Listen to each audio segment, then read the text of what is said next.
What is up, everybody? What's up, mi gente? Hola, mi gente. We're here on a We are Thursday. live with you on a Thursday. The Mi Gente Show live recording session on a Thursday evening. As always, my name is Lou Martinez, aka Big Chief Burrito, and our co-host at Sofia Carrillo. How you doing today, Sofia? Hola. I'm doing all right. Kind of tired, but pushing through. How about you? I'm all right. I'm all right. Hanging in there. And joining us today to kick off the show, one of my favorite follows on Twitter, a journalist, and an all around good person, Mr. Carlos Aguilar. Thank you for joining us tonight. Thank you for having me. Um, I follow Carlos on Twitter for a while, and he has a lot of information out about like films and TV shows. He's really got his pulse on a lot of stuff, especially as it pertains to Latinx culture, Latino culture. And I reached out to him because, as you know, our show, the goal of our show is to promote other Latino, Latina, Latin voices across all platforms and to talk about topics that are relevant to the Latino community. Obviously, one of those that's very topical and very important to us is, and something that's coming up that I saw Carlos post about, which is the 10-year anniversary of the DACA program, Deferred Action for Childhood Arrivals, that's been in place for 10 years, although it's been a rough 10 years for those that have been part of the program or have been trying to get in the program or that didn't qualify for the program initially. It is something that's been ongoing. We're going to play one of the documentaries that we did about it a little while for Carlos as we get going as well. He's been nice. He says he'll make comments on that. But Carlos, let's start off with you, man. Like, what is getting to this 10-year milestone? What does the DACA program mean for you 10 years in? Yeah, I mean, well, first of all, thank you for having me. I'm a DACA recipient, just which is to say the least, the reason why I'm just very impacted by whatever decision happens, when it comes to DACA and immigration in general. So there's that, and what I do now as a journalism film critic, like I wouldn't be able to do what I do today if DACA hadn't, passed. It's clearly not a solution. There's just so many people that didn't qualify, and people that would qualify, but since it's been sort of in battle in the courts over the last few years, they're not admitting new applications. So there's this whole generation of younger immigrant kids who have not benefited from it. So all that to say that it's always hard for me to sort of talk about DACA and not. I don't want to romanticize it and say it's sort of like this amazing, wonderful thing, because it is the lifeline that me and others got, but it's by no means sort of like the end deal. And there's a lot of problems in general with immigration. But 10 years ago, I was working at a fast food place in Huntington Park, for anyone that's in LA or in Southern California. And I had just graduated from community college. I went to the Pasadena City College, and I didn't know what I was going to do in my life, really. It was back then, I had to pay my way through community college, being, undocumented. It's sort of harder to go to a 4-year college. There's some scholarships in terms of loans, and, most of us are, low income or sort of like not, some of those schools, the tuition is sort of like out of reach and unfeasible. So I went to community college, and to see, just to do something really, because I didn't really know what I was going to do after community colleges without being undocumented. And so when I think it was the same week that I was graduating that DACA was announced, so it was just so incredibly timely, and so it was announced, and I applied, and a few months later, I had this work permit, and it was like a little bit of peace of mind. And so from there, I think a year later is when I started sort of like writing a little bit for myself, and eventually began developing a career in the film world, writing about movies and whatnot. But yeah, I mean, it's really significant in the sense that I wouldn't be doing what I'm doing now without it.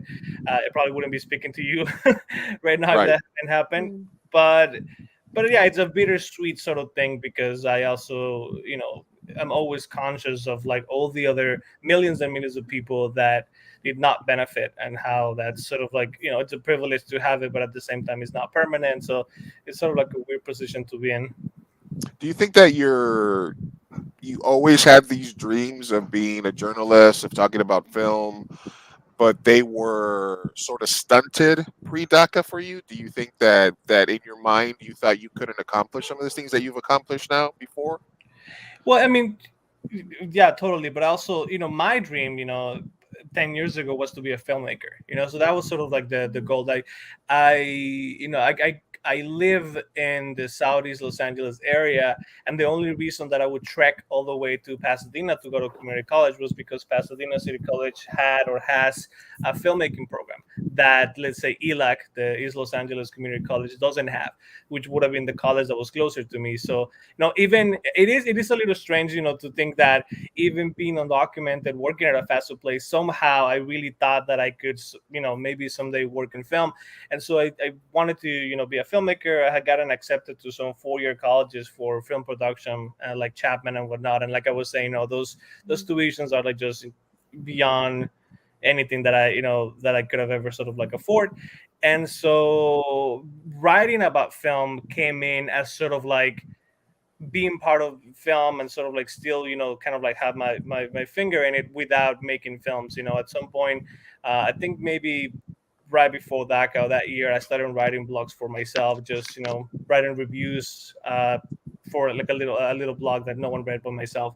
And so it was just a way for me to stay in it, to have sort of like to have something to do with film. And yeah, and so it developed from that. Like I didn't really, it wasn't like, when I was younger I wanted to be a journalist or a film critic, but it's become sort of like the way that I've had in. And I mean, I love writing, so I mean, I've always loved writing, so I think it also kind of made sense once I started getting really into it.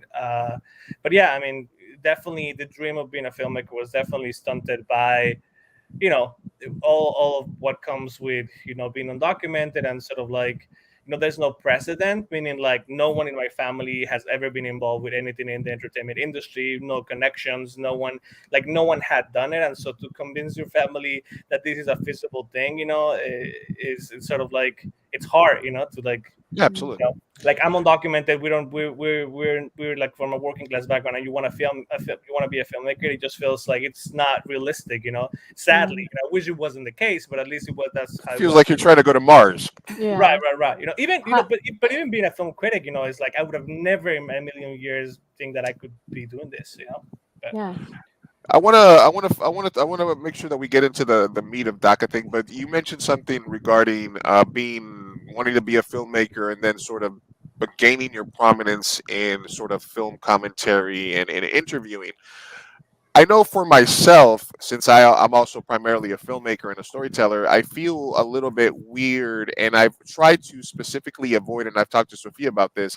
I want to specifically avoid reviewing films or reviewing TV shows as part of the podcast, as part of the stream, because I sort of feel that if I start going down that path, it sort of muddies the water between being a filmmaker and then being here and criticizing film in that way. Do you find that gray area or that sort of in between those two spaces to be confusing for you at some time? Do you find yourself getting pulled by one or the other? And do you ever feel that because of the commentary and the way you have to criticize film, that it sort of hinders you as a filmmaker? I mean, not really, because I don't want to say I let it die, but I haven't been a filmmaker since I started writing criticism. It's never been sort of like I was trying to do both things at the same time. I think the last short film I ever did in school was like in 2012, in the summer of 2012, before I even started writing. So it's never.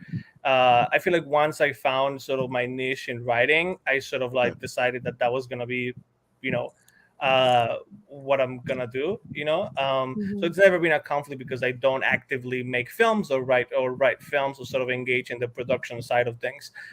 So in that sense, it hasn't been a sort of like, trying to find a gray area. But with being a film critic, being a writer, you do get to meet and interact with a lot of filmmakers, and sort of like, to me, it's all about sort of always keeping your integrity as a writer. I'm gonna review, I'm gonna Hmm. write about this film, being honest. Doesn't matter who is behind the camera, who's in it, and sort of I think that's really, I mean, that's sort of like the base level approach that anyone that's writing criticism should have. Just Or if you do find that there's a conflict of interest, like let's say that if I had a very close friend that was making a film, that I would not be writing about that film, because then that's a conflict of interest. But yeah, I don't actively make films, and I haven't really engaged in that space, like making them, in so long that it hasn't been a sort of problem. But again, you do encounter so many people in the film industry when you're writing about movies, that I see how hard it is on the other side, in terms of how difficult it is for people to get their films off the ground and get their films seen and whatnot. That's so interesting that you never had the conflict of both at the same time. I'm actually really curious to know, how is your journey from going from filmmaker to critic? Yeah, I mean, I don't know if it's a journey really. It's just that when I started writing, I wasn't expecting it to become a career. Like, I was just doing it because I just genuinely love movies, and I've always have. And so I was going to the movies to watch things, and I had opinions on them, and I started writing them on this blog. And then I found small outlets, small publications online that wouldn't pay you anything, but they'll give you some access, right? Meaning that some of them were big enough to have contacts in the industry that will invite you to screenings. And so I remember back then, like, I was so foreign to how the world of film criticism or media in those terms worked, that the first time that an outlet told me, we want you to write about this movie, you have to go see it, I honestly thought that I had to go and pay for a ticket and watch it at the movie theater, at a regular movie theater, and then write about it. And I really just learned at that moment. I learned that no, they have like press screenings for critics, for the press, that happen weeks or months before the movie opens in theaters, at like private screenings, and for critics or whatnot. And so, like, I was really foreign to how it even worked on a practical level. And so I started writing for them, and eventually kind of grew from like me pitching other outlets. And in 2014, the big sort of breakthrough for me was that in 2014 there was this competition for young or emerging film critics, that you will submit some of the writings that you've had, and they chose 6 people, and they will pay your way to go to Sundance, to the Sundance Film Festival in Park City, Utah. And so I will submit it, and I got lucky enough that I was one of the 6 that was chosen. And so they took us to Sundance. They paid for our way there, and we met critics that were working. We met people in the industry. We wrote reviews for IndieWire, which is like a very sort of big site for film criticism. And so that for me was the big breakthrough, because that's when I started meeting more people in the industry and sort of developing from that. But I honestly had no. Maybe that was also the reason why I didn't stop doing it, because I had no expectations. Like, I never really thought that it was gonna become anything. So I was Mhm. like, "Oh, I'll just do it. Like, it doesn't really matter." I was still working, at this fast food place, flipping burgers. So like, it didn't really, like, I'm still making money from that. You're So flipping burgers and going to Sundance. yeah, That is so cool. so yeah, so that was really the journey, that like I didn't have any expectations, and I got very, very lucky for sure. A lot of people talk about imposter syndrome, or feeling that you haven't accomplished enough, even though now people are saying that's more of a problematic term. But for lack of a better term, um, what did it take for you to sort of get past that? Because I mean, as somebody who owes their status to like Reagan amnesty, I know that there was a time between that and when I actually was able to move around here, where you couldn't drive a car without constantly looking behind you. There's the paranoia that any interaction with police could cause you a world of pain and issues. There's worrying about your family, your friends, and stuff like that. Um, Talk a little bit about kind of how that's ingrained to somebody that's an immigrant and undocumented still lingers with you after DACA, and kind of the fear that it could get taken away. Does that affect you on a day to day? Do you ever find yourself having to like take a moment and sort of address that with yourself? How do you deal with that? No, totally. I mean, I think even now, right now, this moment, I've always still feel that imposter syndrome. I think it has to do with the fact that I've that I don't have an education that's from a sort of a renowned school. I don't come from any of these spaces, and I always feel like an outsider. And like, I have a community college education, and I'm doing, I'm writing these things, and so yeah, so there's definitely that imposter syndrome for sure. But I think in the sense of what you're talking about, I didn't, for many years, even while I already had DACA, and I was writing, reviews and whatnot. I would not tell people that I was undocumented. I was very afraid to share it. There's this sort of like, as you mentioned, the fear of like, I really thought that, first of all, especially in the spaces of film and writing and whatnot, like I didn't think people would know what DACA was, and probably they didn't. And sort of like just the mention of being undocumented, I feel like for a lot of people in those spaces has a negative connotation. And so like, you grow up, being undocumented, you grow up with this fear, like you said, of like all these things that normal people take for granted for you become sort of like these very, fearful things. And so I was very sort of like hesitant to even share it. But in 2017, when the Trump administration sort of decided to resign DACA, and that's when the sort of the big issues started with like people not being able to apply, and they're starting to try to take it away. When that happened, I decided to to write something about, and I think it was first like a Facebook post, and then some outlet picked it up, and then it became sort of like an actual article. But just basically telling people that I'm a DACA recipient, that I'm undocumented, and that I'm working in this industry. I mostly did it because I felt that it would mean something for people in the industry to know that someone that they actually know, they work with, is being directly affected by this. Because I feel like for a lot of people that are not from the community, or that don't have contact with undocumented people or immigrants on a daily basis, this concept of DACA is very hypothetical. They hear it in the news, they read it in the newspapers, but they don't actually know anyone that's affected by these things. And so for me, it was sort of important to like share that with people that that knew me from my work in the industry, and let them know that someone that they knew was being directly affected by this, and sort of like make it more real, or more sort of direct for a lot of people that never really engage with that issue. Because again, it's hypothetical. They see it in the news, and they see it in sort of like it's far away from them. And so like I decided to come out in a way and sort of like say, well, this is me, and I am a DACA recipient, and this and that. And so yeah, it's always a process. It always affects me when, I mean, I don't know if you know, but like with DACA, it's sort of like it's a whole difficult process to be able to leave the country, to travel overseas. And I've never done it because I'm always, I mean, I don't want to get into the nitty gritty of immigration law and all that. But anyway, so it's a complicated process if you want to leave the country as a DACA recipient. So whenever I get invited to like international festivals, or like even to go to like Mexico for things that they invite me to be on juries for a film festival, I always have to decline. And and that's a silly thing in the sense that there's people that have real issues Right. than having not been able to travel abroad. But in what I do, that's a big part of it, right? Like a lot of critics or film writers, they go to Cannes, they go to Berlin, they go to those international film festivals, and I always wish that I could do those things, but I know that that's not where I'm at right now in terms of my immigration status. So yeah, I mean, it's a constant. It's hard not to make it sort of like a constant part of who you are, and everything you do. Yeah.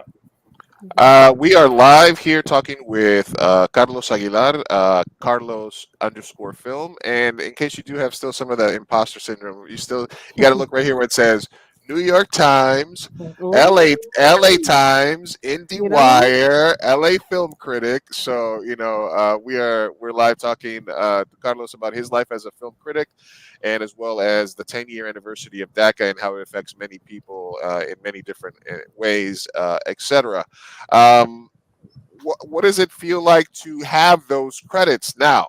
To be able to post a link to an article that's going to run in the New York Times and the LA Times. Do you have to pinch yourself? Has it become common for you? No, it definitely hasn't become common. I'm always still very shocked and excited when that happens. Because I always feel like, how is it possible that there's so many other great writers out there, people that have these great educations and whatnot. And I mean, not to say that anyone's better because of where they go to school, but there's some of that in me personally. I always feel like, how am I in these spaces and whatnot. So So yeah, I'm always shocked. And I think the first time I ever got published in the LA Times or the New York Times, I think the sort of most important thing for me was like my mom, getting to see something I wrote on like a physical paper in one of these publications. Mm. My mom doesn't speak English, so she can't really read them. But just like most immigrant parents, she doesn't really know what they say. But just to see my name in those publications that are so like worldwide known and whatnot it was just like very beautiful to be able to like sort of like to experience that through her and to sort of like see how proud she was and whatnot. So that's sort of been sort of the beautiful moments. And also to an extent not that I want to be an example to anyone, but just the fact that I was able to that I access those things and do that, like hopefully that inspires others, and to do whatever it is that they want to do, to pursue those things. I think there's still a lot of work to do uh, for for them to be more of us in those spaces and writing, that, so it's not like a one-off or it's not like a novelty, so it becomes sort of like a norm. But yeah, it's always it still is very sort of shocking and moving to me whenever I get to write something like that. It just reminds me, I was a curator for the San Diego Latino Film Festival this past year, Oh, and great. I had my mom and my two aunts that I hadn't seen in forever, and I was walking around the festival and introducing them to people and saying hi, and they were like, okay, okay, so and then they're like, oh, so just go ahead las películas, and I was like, yeah, and I was telling them that I picked the comedies and this and that. They were like, all right, but then I showed them the program, the physical program with my name on it, and they're like, "Oh, I think it's like an older generation that still gets really excited about like physical media, in terms of like, they're more excited that they can pick something up and see your name on it than they would be that you're like, look, this link has 80,000 hits or something like that, Well, right? and also, Mhm. they can show it to their friends and their other aunts, and be like, Yeah, Mhm. oh, yeah, look, mi hijo está en el yeah, periódico. They have yeah. something Oh physical to yeah. brag about. Yeah, that's absolutely it. So, do you think that having seen that you have found your voice in film critique, talking about film, talking about the culture, that you want to focus full time on that, or is there a part of you that still walks around thinking about the movie that you want to make? I don't know. I really haven't thought about that in a long time. Maybe because I'm also always so busy. I'm a freelancer, so I always have to be sort of in Mhm. the chase of the next gig and the next sort of job. But I'm very happy, and I'm pleased with what I've gotten to this point. I don't want to say I'll never sort of cross that lane, but it doesn't seem likely right now, and in 2022. um but yeah, but I think that something that I think about often is that I'm always sort of like wishing that I could write more about Latino film, because it's hard to sometimes find the spaces to do that. Years ago, I used to write for Remezcla, which is sort of like a very Mhm. well-known Latino site. I haven't written for them in a while. I think they've gone through a lot of like changes internally and whatnot. But for a few years, I wrote so much for them, and that's sort of like a platform that I miss, in the sense that I was writing about short films or documentaries or these films that would only play at festivals, or animation that was made by Latinos. I was able to cover not only sort of the big stars or the big movies with Latino talent, but really sort of like uplift the new voices. And sometimes I still get to do that, but it is sort of like it's harder to sometimes break in those stories at publications that are not Latino centric. And sort of with Remezcla, it was sort of like easier to, it was less convincing, in the sense that sometimes, when you're writing for bigger publications and you want to write about something that's Latino or very specific, you have to sort of like convince them of why this is important or why this has a broad appeal. I mean, I wish it didn't have to be like that, but it is what it is. And so with Remezcla, and mostly with Remezcla, it was easier for me to like, hey, there's this short film. This is why I think it's important for us to write for it, about it. And so that was sort of that really was fulfilling to me. I remember going to a small film festival in San Luis Obispo. I was there just covering. And I remember there was a short film by a Latina director. The short film is called Pozole, and it's about how she's a Mexican American who doesn't eat, who's vegan, and sort of like the or vegetarian, and so the conflict of like, her family makes pozole and she Yeah. can't eat the meat, and sort of like the sort of disconnect in culture. And so I interviewed her at that festival. It was a short film. We wrote for Mezcla. The article did very well. And, like I think last year she directed a short film for Disney Plus, and now she's making her first feature. And so that to me is like, oh, wow, that's amazing. It's incredible to see.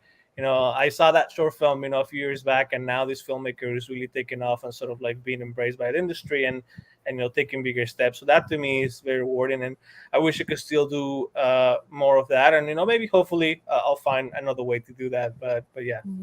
Well, consider yourself invited to next year's 30th San Diego Latino Film Festival.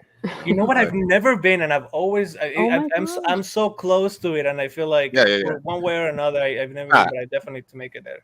I got you. I got you next year, man. Don't worry about it. We would love to have you come down and spend the weekend and watch the movies or whatever you want to do, or get you virtual access, whatever. I'd love to have you be a part of it. So consider yourself invited for next year. Number one. All right. So one other thing, I'll let Sofia ask some questions here, but okay. Garcia Bernal, Diego Luna, Andy Garcia, Penelope Cruz. When you're interviewing somebody of this magnitude, of this level, because I know the research that I do to speak to people that are just, like my peers, filmmakers, critics, reviewers, and I try to find out a little bit about them. When you're interviewing somebody that's been an idol to you, or that you've seen their work since you were a kid, how do you approach that process? You have a limited amount of time, I'm assuming, and you want to definitely focus on promoting their film, but how do you pick and choose where your angle is for these big time interviews? Yeah, I mean, it's usually tied to a release of a new film, right? So then you start from that and see how much you can sort of like you like sneak in there and see, like, well, maybe they won't be too picky about the time, and then you can just keep asking questions. Do you try to like I mean, sometimes, like it depends. Like, for example, like with I did this piece on Y Tu Mamá También, where I interview Gael and Diego and Alfonso Cuarón and Maribel Verdú, the actress. And so that was like a big challenge just from the get-go, because getting time with these people, there's a lot of logistics in terms of like who do you reach out to, and getting time, and so it's like a big deal. So once I feel like there's so much sort of so much logistic stuff to do before that by the time I get to actually do the interview, I've sort of already rehearsed everything I want to ask, and I kind of like, they've already told me how much time do I have, and sort of like I try to put the most important questions at the beginning, just in case I don't have their answers are long, and they talk a lot for one answer, and then I don't get time to ask some of the sillier sort of questions, but you never know what's really going to happen. I remember for that piece, when I talked to Alfonso Cuarón, we were scheduled to talk for I think 15-20 minutes, and so we talked about the questions that I had, and then we spent an hour on the phone just talking about random stuff, just because he was interested and wanted to talk, and none of that other stuff made it to the piece,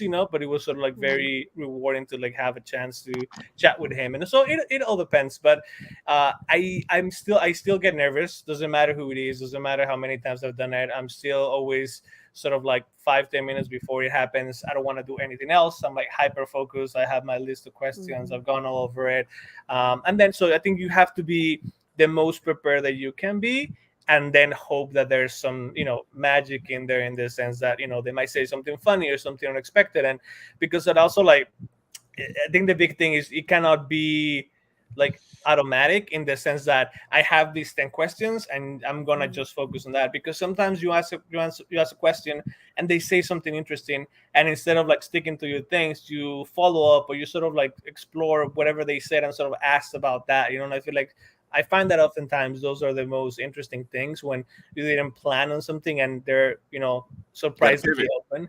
yeah, like for the Penelope Cruz and Antonio Banderas piece, like I asked them about the awards, and Penelope ends up saying that she took her Oscar to the beach after she won the Oscar, and it was just like a funny thing that she's like, oh, I wanted to take my Oscar to the beach, and so that's a silly thing that like I would have probably never asked about, but like if she said it, and I found it just very sort of funny. So yeah, I still think that you never, I mean, at least for me, I think it's a good thing to always be a little nervous, because when it becomes sort of like, oh, it doesn't matter, then I feel like you shouldn't really be doing that. There should always be a little bit of like, butterflies in your stomachs, or like, especially when you're talking to like, big net talent like that, you have to be prepared, but also, Hmm. yeah, excited about it.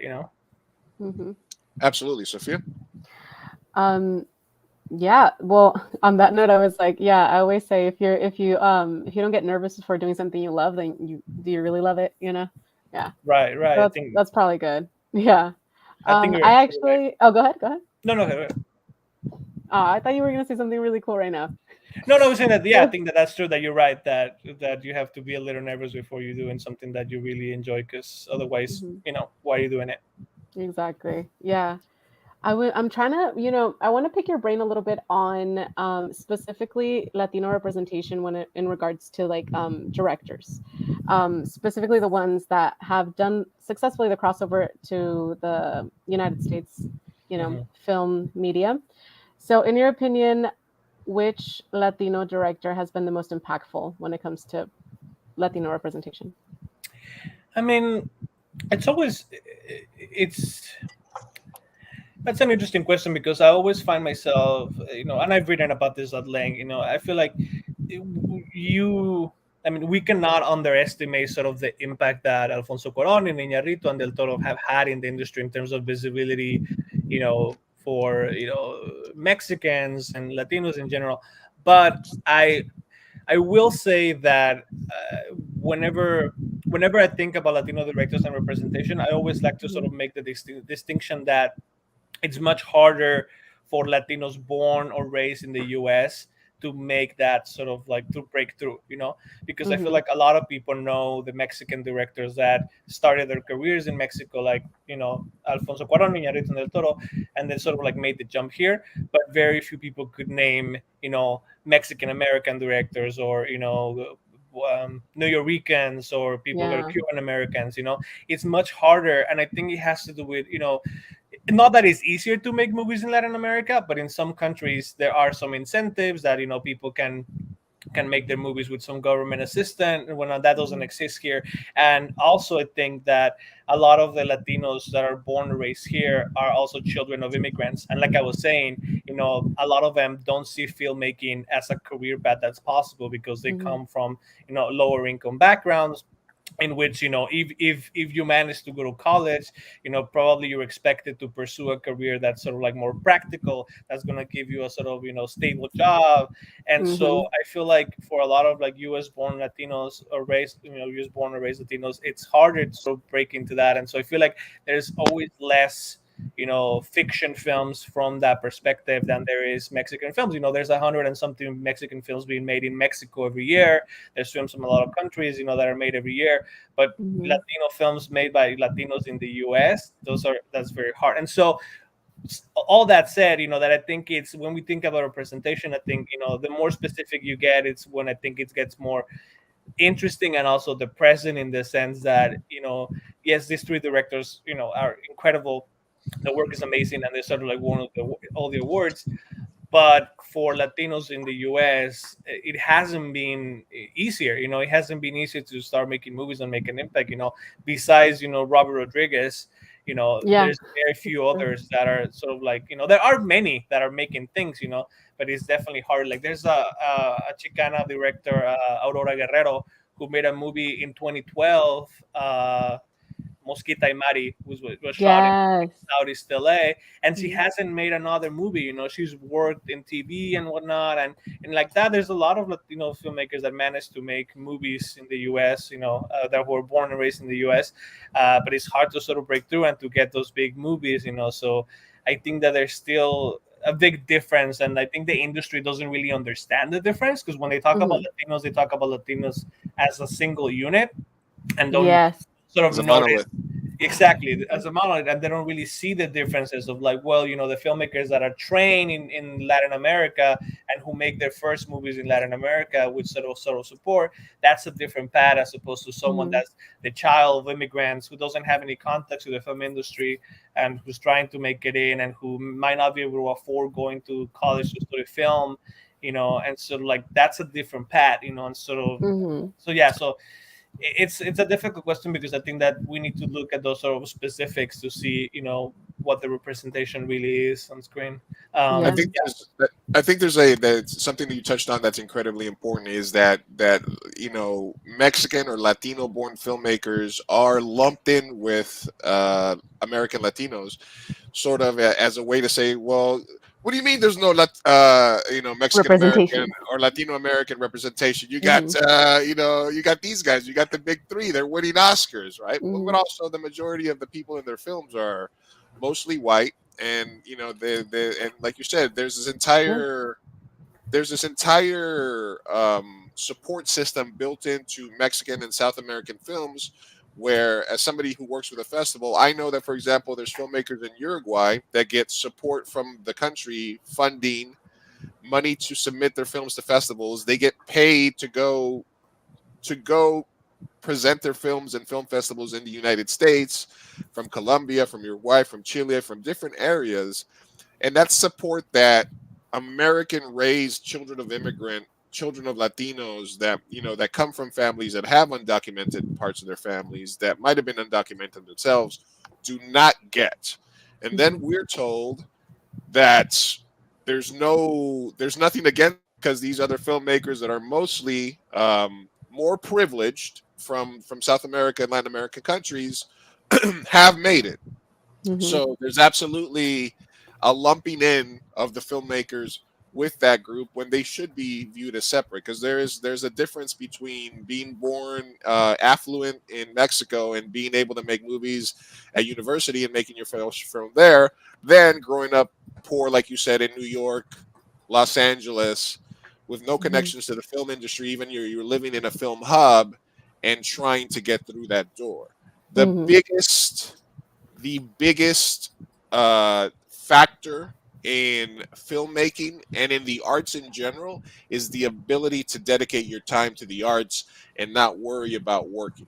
So people that have the ability to focus on film, and these are mostly people from affluent backgrounds, rich, whether they're American or wherever they're from, those people are going to have access to better equipment and more time without having to worry about eating and traveling and paying rent. And those people will mostly have better opportunities to make movies. Um, Mhm. from my perspective, do you agree? Yeah. I mean, that's essentially what Mhm. I was saying.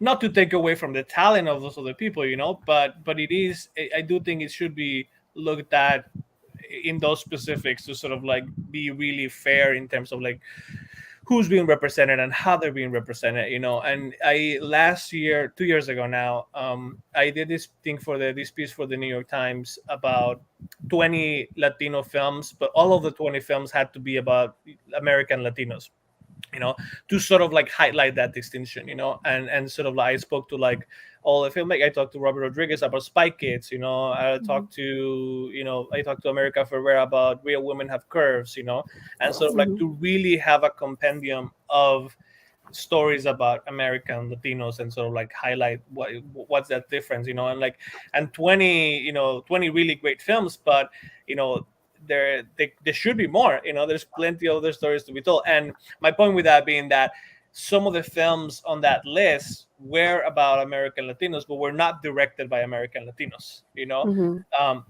a film like Quinceañera, from like over a decade ago. It's a great film, but it's made by a couple of white directors, who are not Latinos in any way, shape, or form. There's, Girl Fight, who stars Michelle Rodriguez, but is not directed by an American Latino. And so Mhm. it's interesting because those films are great and they have value, but at the same time, it tells you, like what you were saying, who has the means to tell the stories, because filmmaking is such an expensive medium, Mhm. to have access to equipment or to the resources and distribution festivals. It's such a sort of big, apparatus that, people that don't have those connections and don't know how to Mhm. break in, can break in. And so So yeah, I feel like that was an interesting piece for me to do, just to sort of highlight those films, but at the same time, you know, be aware of why there aren't as many, you know, American Latino films out there. We are Yeah. talking live here on a Thursday with Mr. Carlos Aguilar, Carlos Film on Twitter. Thank you for everybody that's joined us and part of the conversation today.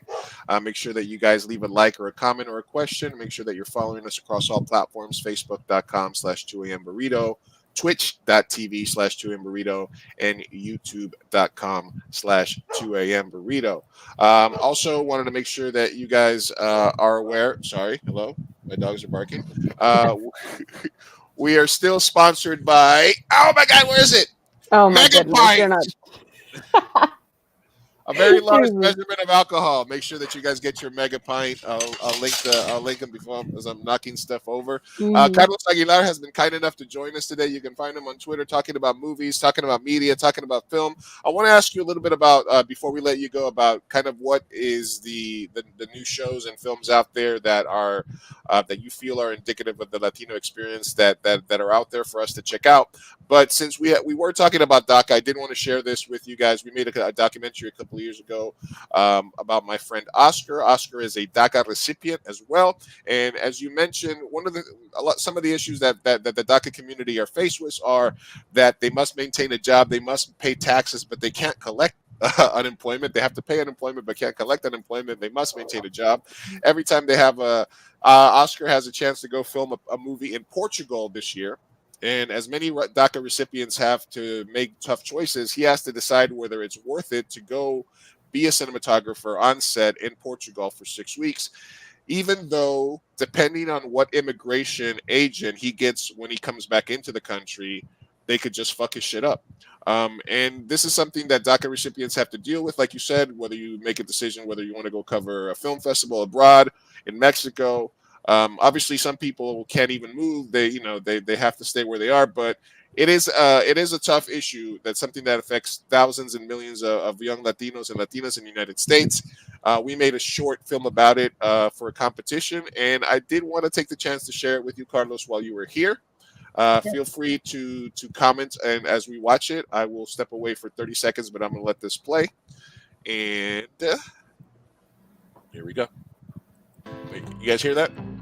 Mhm. Do you feel that you're a immigrant director? Do you feel that you're a Mexican director, or do you feel that you're more of an Americanized director? Well, I think all three. Legally on paper, I'm not American. Do you feel that way? No, I am one. That's the thing. It's just not on paper. Hello, my name is Oscar Velasquez, and I'm part of the DACA program. I remember when I was probably in second grade, they were asking people where they were from, and they were asking them to point out on maps. And I remember my mom said I was from Mexico. Even on the maps, I didn't know exactly where it was. I mean, I knew back then that I was from Mexico, but I didn't know what that implemented, what that meant legally. Being part of DACA makes it very difficult to plan anything ahead of time. That's taken a toll on who I am as a person, and I see myself putting my dreams on hold for the moment until I get my life more situated. The climate around the immigration status of a lot of people near and dear to me is something that frustrates me. It's frustrating to see people that are part of the DACA program live in constant fear. You have this piano hovering over their head, and one piece of legislation, one change in the law, one decision by president might all of a sudden strip them of their legal status and put them in limbo. Hi, my name is Luis Martinez, and I am with 2AM Burrito. I am a Latino filmmaker living in San Diego, California. I've always had a passion and love for films. Working with Oscar Velasquez for the last 5 years since I've met him has really been probably the single biggest reason that we took a step from what I used to call guerrilla filmmaking, mumblecore films, to actual legitimate independent films? I became interested in filmmaking when I was in high school. I was about to graduate, and we made a short PSA for the San Diego County Office of Education. We won recognition for that. That's where I got inspired to make more films. I remember the first time he showed up on set. I was just sort of amazed by how his process and his eye worked, the way he could look at any room, any scene, any situation, and very quickly analyze it and come up with an angle or a very interesting way to look at something. He's not a by the books or by the numbers filmmaker. He's very intuitive. He really directs by feel. I remember once we were shooting a scene where we were in a gym and there was a row of windows on one side of the building. And somebody kept coming up to me and saying, "Hey man, when your camera moves, they're going to see the reflection of this and that." And I said, "Hey, look at that guy." And I pointed to Oscar and I said, "If he's not worried, I'm not worried." The way I think filmmaking is going, there's so many tools out there. They're losing, I think, the principle. I think filmmaking is more just about technical side and making a cool looking movie. It's about touching your audience. Working with people such as Oscar Velasquez, a filmmaker that's also part of the TACA program, and seeing the struggles that he has to go through, it makes me want to collaborate with people like that and tell his story. There are very talented people in the industry, and maybe they have a weird temporary legal status, but that doesn't diminish the talent that they have. It doesn't make their stories any less important. It actually makes them more important. Aquí estamos to me means a spotlight on various artists of Latin descent and putting a spotlight on their talents. And in a time when we're talking about inclusion, representation, and adding more Latinos to Hollywood and the film industry, it's important to note that there are many of us out here. We are here, aquí estamos, just an opportunity. What I think in Hollywood, when they say they're looking for like Latino filmmakers and stuff like that. Yeah. What do I say to them? I think you're not. They got their own formula of how they want to do things. It's becoming more of a, it's like the music industry. They're here to make money. Their whole system is formulated. You can tell by watching a lot of the movies. Yeah. If Hollywood is really serious about finding more representation, more people in front of and behind the camera, we're not that hard to find. We are here. Aquí estamos. I want people to know that I approach my seriously, professionally, and emotion. Legal status. It means I'm limited. I'm limited in a lot of things. I try not to let it get to me, I guess. In your heart, I mean, this is all I know. What else can I say? What else do you want from me? What do you want me to say? That I'm Mexican? That's all I know. That's where I come from. No. America is still me, and there's nothing you can do about it. Nice. All right, I'll stop that. The credits. What'd you think, Carlos?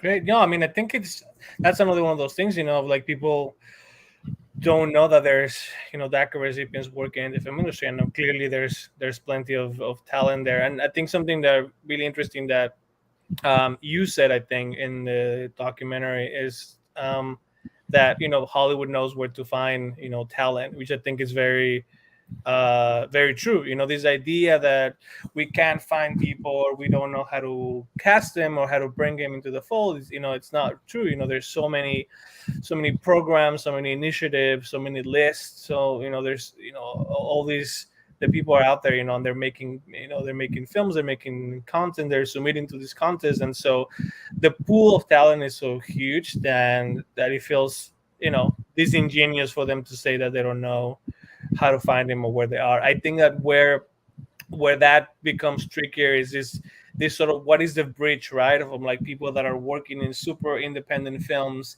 How do they get noticed by these bigger corporations? Who is doing that job of reaching out and so like bridging that gap between the raw talent that perhaps hasn't had a break and the actual studios and the people with the money that can sort of like really establish them and kind of give them a more professional opportunity.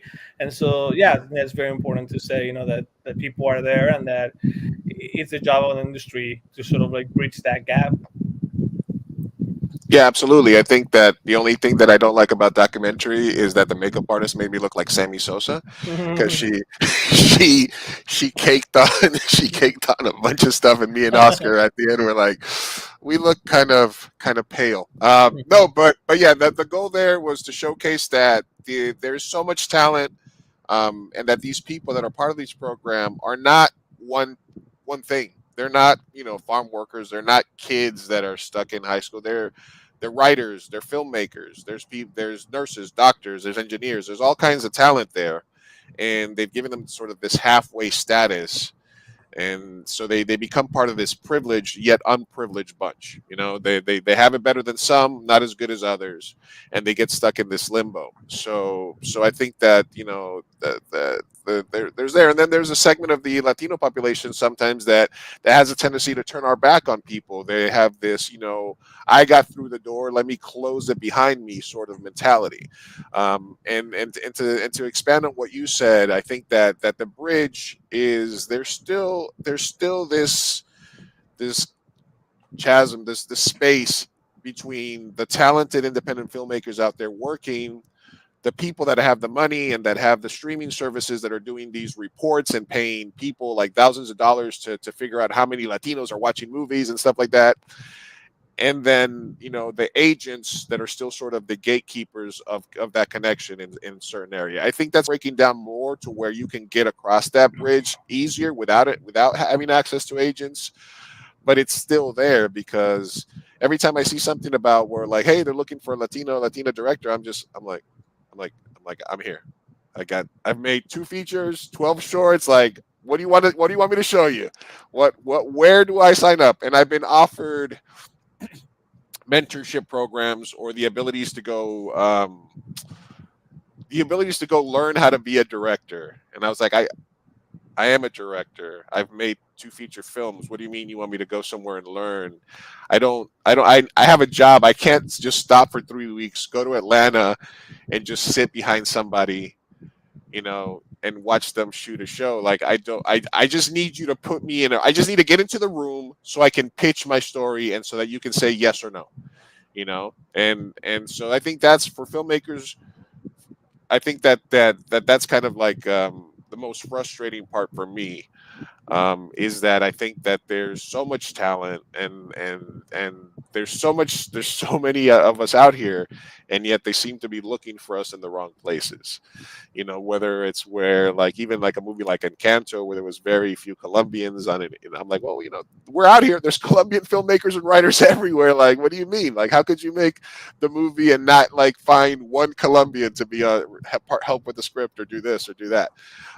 So there's a lot of stuff out there that is frustrated, but I thought it would be an excellent time to share that. I'm glad you enjoyed it. Like I said, it was just one story, but I did think it was interesting that our friend Oscar, me and Sophia's friend Oscar, and our longtime collaborator, the person that makes my movies look the best out of anyone, is somebody that has to make a decision. Can I go take this job in Portugal, because I might have issues coming back, and my life is here. So, and I understand, that's the stuff that you go through. So I'm glad that you were able to come on and share your story.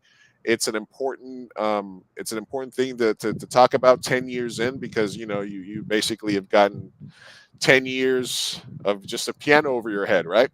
And hopefully that's something that gets changed. So first of all, I know you have to go, but I wanted to thank you for coming on and for talking about it. Totally. Yeah. Yeah. I mean, thank you for having me. And I think you wanted me to recommend some stuff.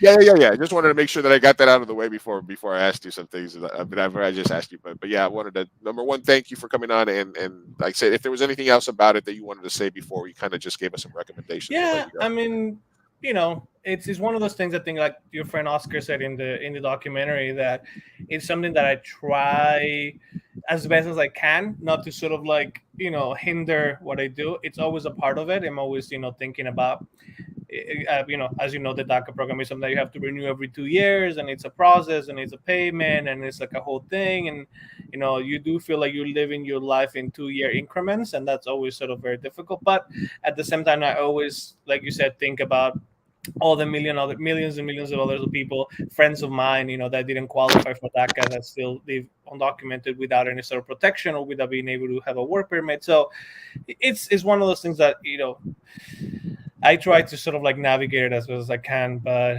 it is a difficult subject, and so yeah, thank you for giving me a platform to talk about it. Absolutely. And I did want to ask, like I said, before we let you go, I know Gorditas Chronicles is something that I have on my HBO Max watch list. I want to check that out because I also know a couple of the writers involved with it, and I know that the Father of the Bride remake has gotten some positive reviews. Do you agree with those two being the kind of, and is there anything else kind of on the horizon or that you've seen recently that you would that you give your recommendation to? I haven't seen Gordita Chronicles, but I will do this weekend that I have some downtown. I've heard great things. And Father of the Bride, I thought it was, for what it is in terms of like a romantic comedy. I did like that the sort of Latino element of that movie was not superficial. Like they did sort of try to go in. There's a scene in which, they talk about why some children of immigrants don't speak Spanish, and sort of like they have a like sort of like outspoken conversation about that. There's a distinction between the Cuban Americans and the Mexicans. It's not like they're not lumped into sort of like a single thing.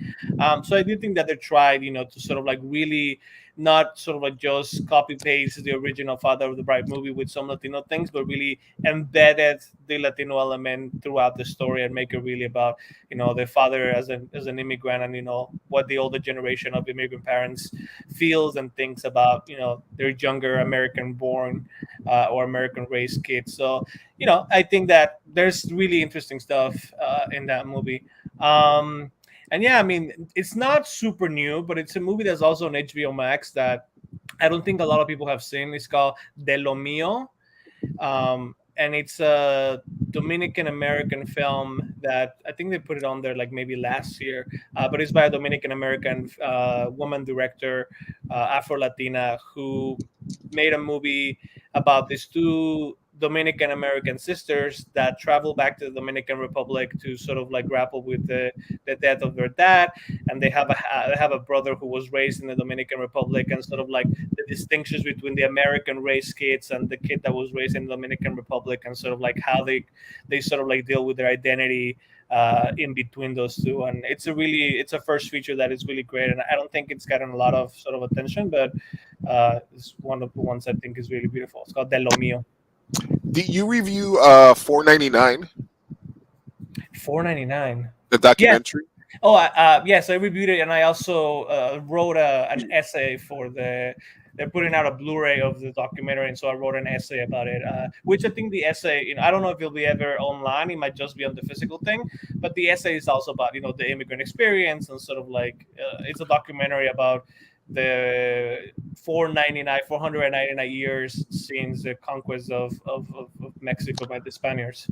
Yeah, it was at the festival, I believe, last year or the year before, and I got to do the Q&A, the virtual Q&A with the filmmaker afterwards. Oh, Rodrigo, yeah. Uh, yeah, yeah. So I thought it was incredible the juxtaposition of the modern and the conquistador. Basically, a conquistador washes on shore and then he sort of walks through modern day Mexico, basically, and just a lot of the stories about the ingrained trauma from those 499 years that still affects us like to this day.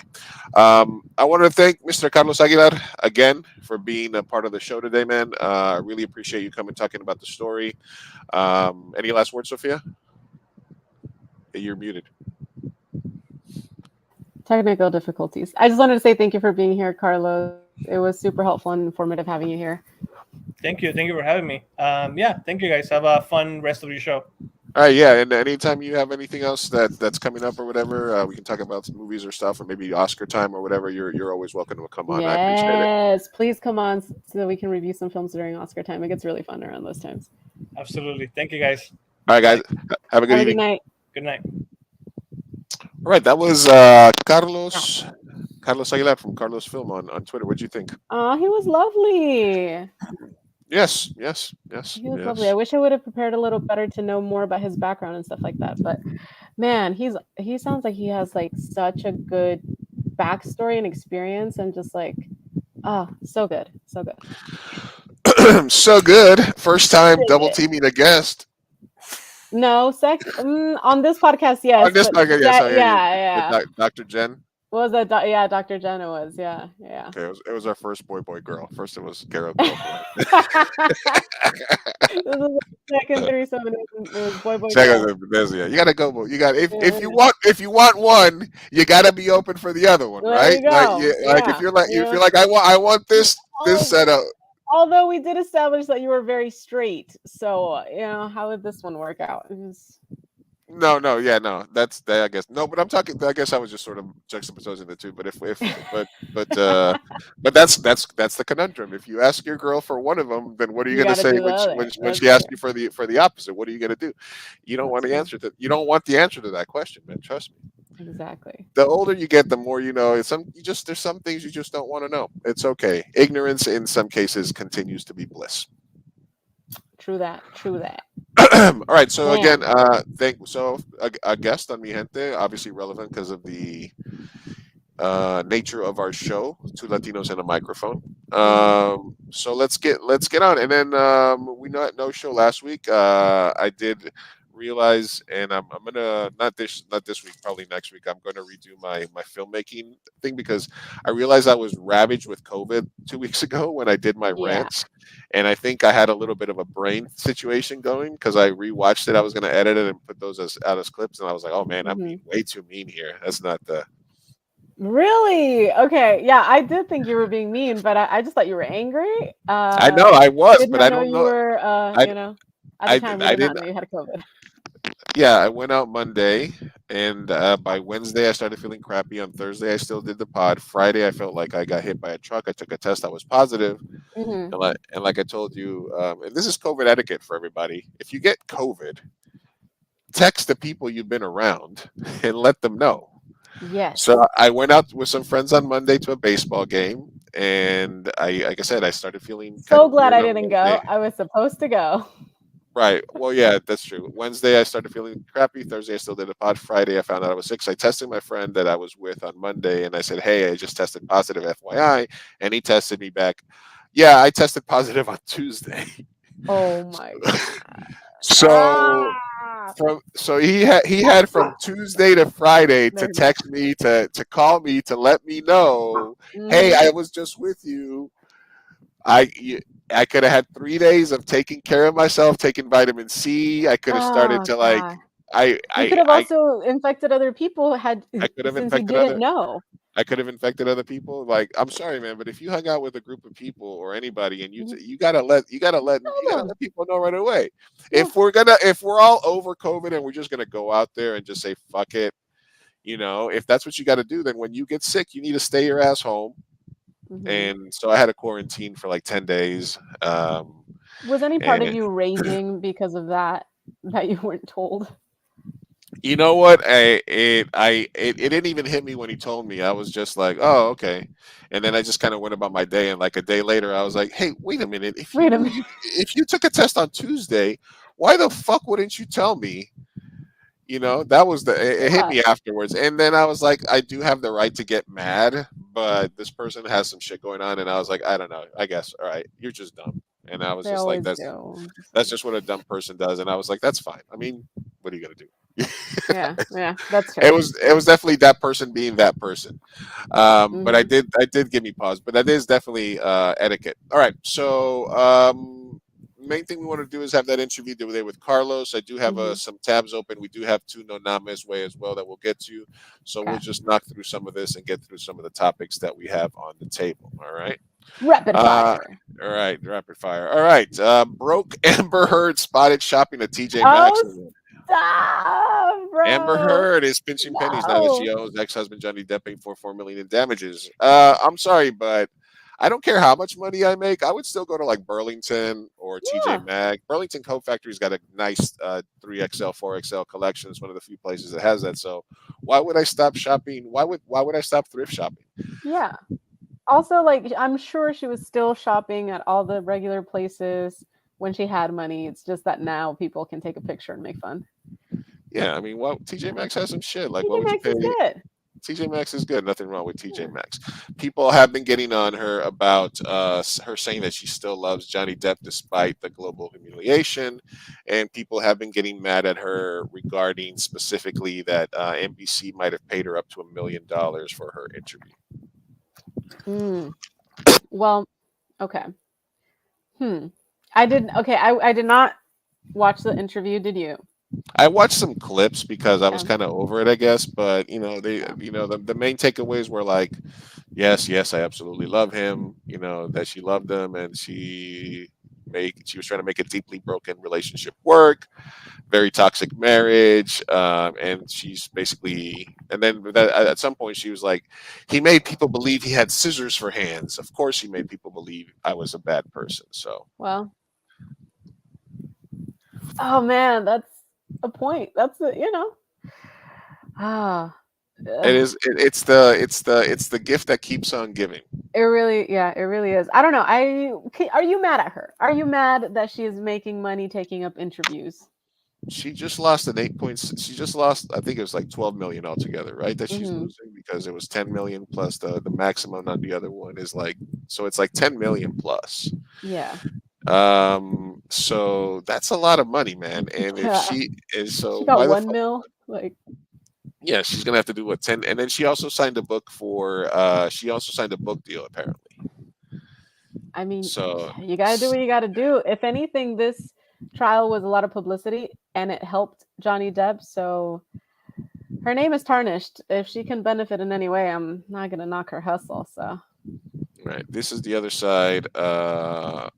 That somebody posted on Twitter, Hmm. and it says, "The internet after Johnny Depp said he wants to burn his wife alive and then fuck her dead body, called women withering cunts, worthless hookers, cum guzzlers, said women hit the wall after a certain age, supported known rapists Roman Polanski and Harvey Weinstein, still his Hmm. best friend with Marilyn Manson, Hmm. uh, and is going to be in court again soon because he assaulted a crew member. Oh, I did not know that. Oh, So, yeah, so that's the other side. I think I think it's just interesting. Dizzy says she probably won't get hired again as an actress, so maybe yeah, she no, has. Yeah, definitely not. hey, you can get like 5 million Exactly. for a book deal. You can get like 5 million for a book deal. She does a couple of interviews. She's got to make at least the money to get paid off. I think they cut her scenes out of Aquaman, but they still probably paid her. Yeah. So hey, go to TJ Maxx, do what you need to do. Yeah. But the internet is torn about whether or not Get your it coin, is. girl. Yeah, and then Camille Vasquez is going to be defending him in the next court case. So Oh God. yeah, Okay, so I want to see that court case, not live or anything, but like I'm interested. He assaulted a crew member. yeah, that's kind of what they're saying. That it's kind of a, yeah. I think it's a lawsuit brought against her, brought Okay. against her for somebody like either a former assistant or a former somebody. I don't know all the things, but I know that she's defending him again. So he just won his defamation suit. Now he's going at it again. Well, All right. Christ. Oh my gosh. All right. This is something that people were freaking out about on the internet as well. Olivia Rodrigo is dating 26-year-old music executive Zach Bia. She is 19, and I guess this threw me down the rabbit hole of. Lizzie says she's team no one. All right, yeah, I like Exactly. Yes. there's nobody to root for there. I like that. Yes, So Lizzie. this We're all brought me losers. down this whole rabbit hole of Okay. an entire conversation about whether 18-year-old, 19-year-old women should have autonomy over their body and who they date versus I would say it's a new trend. I don't know if it's a new trend, but it's something that's a lot more vocal now, Hmm. which is calling out any relationship age gap that's over like 5 years Hmm. or even less. Like this is a 19-year-old and a 26-year-old. Yeah. We talked about this with Dr. Jen when we talked about when are people adults, and I was talking about how is it possible that people are allowed to make porn when they're 18. Hmm. I feel like that's something that that's weird, but Yeah. people are, and so if you're saying that if a woman turns 18, she can, the day she turns 18, she can go make fucking 15 pornos, right? Join the And that military as well. She can join the military. Mm, She can do all these things, but if she dates a 26-year-old, and you can't shame somebody for making the porno when they're 18 because they're an mhm, adult, right? Because we've made these right. arbitrary law, and this is the line we've chosen. But then she dates somebody that she's 26 a year later, and we're calling out like this as like creepy and Mhm. and so I guess where do you fall, and where does Chap fall on the age gap situation? Hmm. I I'm torn a little bit because I know that psychologically the frontal lobe is not fully developed until you are age, I believe, 25. 25. And that's the part that makes crucial, critical thinking and decisions. So there's that fact, right? So I do think that you're not a full grown adult mentally until you're 25. However, um, your body's ready to have sex at what, like, Thirteen, biologically, at 14, what, like 15. 13, 14, 15? I Yeah. don't know, something like that. Um, so I think 19, the legal age is 18. And then you also have to think about the people that like are full ass adults. I'm talking 40, 50-year olds, and they're just immature and stupid. Some people, it's, yeah, shut up. Some it's nature, and I Says the feel like 45-year-old with like Funko Pops what I and, mean by that is just like, and unable to do Star Wars any t-shirts. critical thinking and just immature in not necessarily the societal ways, but you know what I mean. So I just think that it's the old debate, nature or nurture. And I think that when it comes to making sexual decisions of who you date, it's a little bit of both, right? So you want to be obviously biologically and physically as old as possible to make that decision.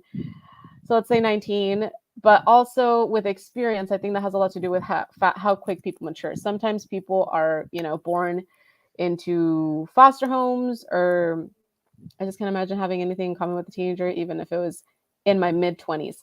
Agreed. I'll get to that in a second. So basically, some people have a really, rough upbringing, and that makes them mature quicker and learn lessons that maybe more privileged people won't ever learn.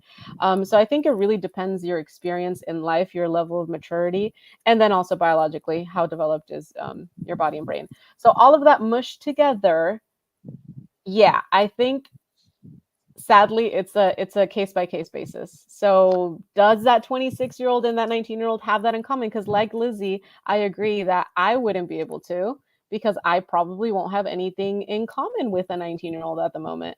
I don't see myself doing that, and I do think that there is an imbalance of power just by the age gap and difference.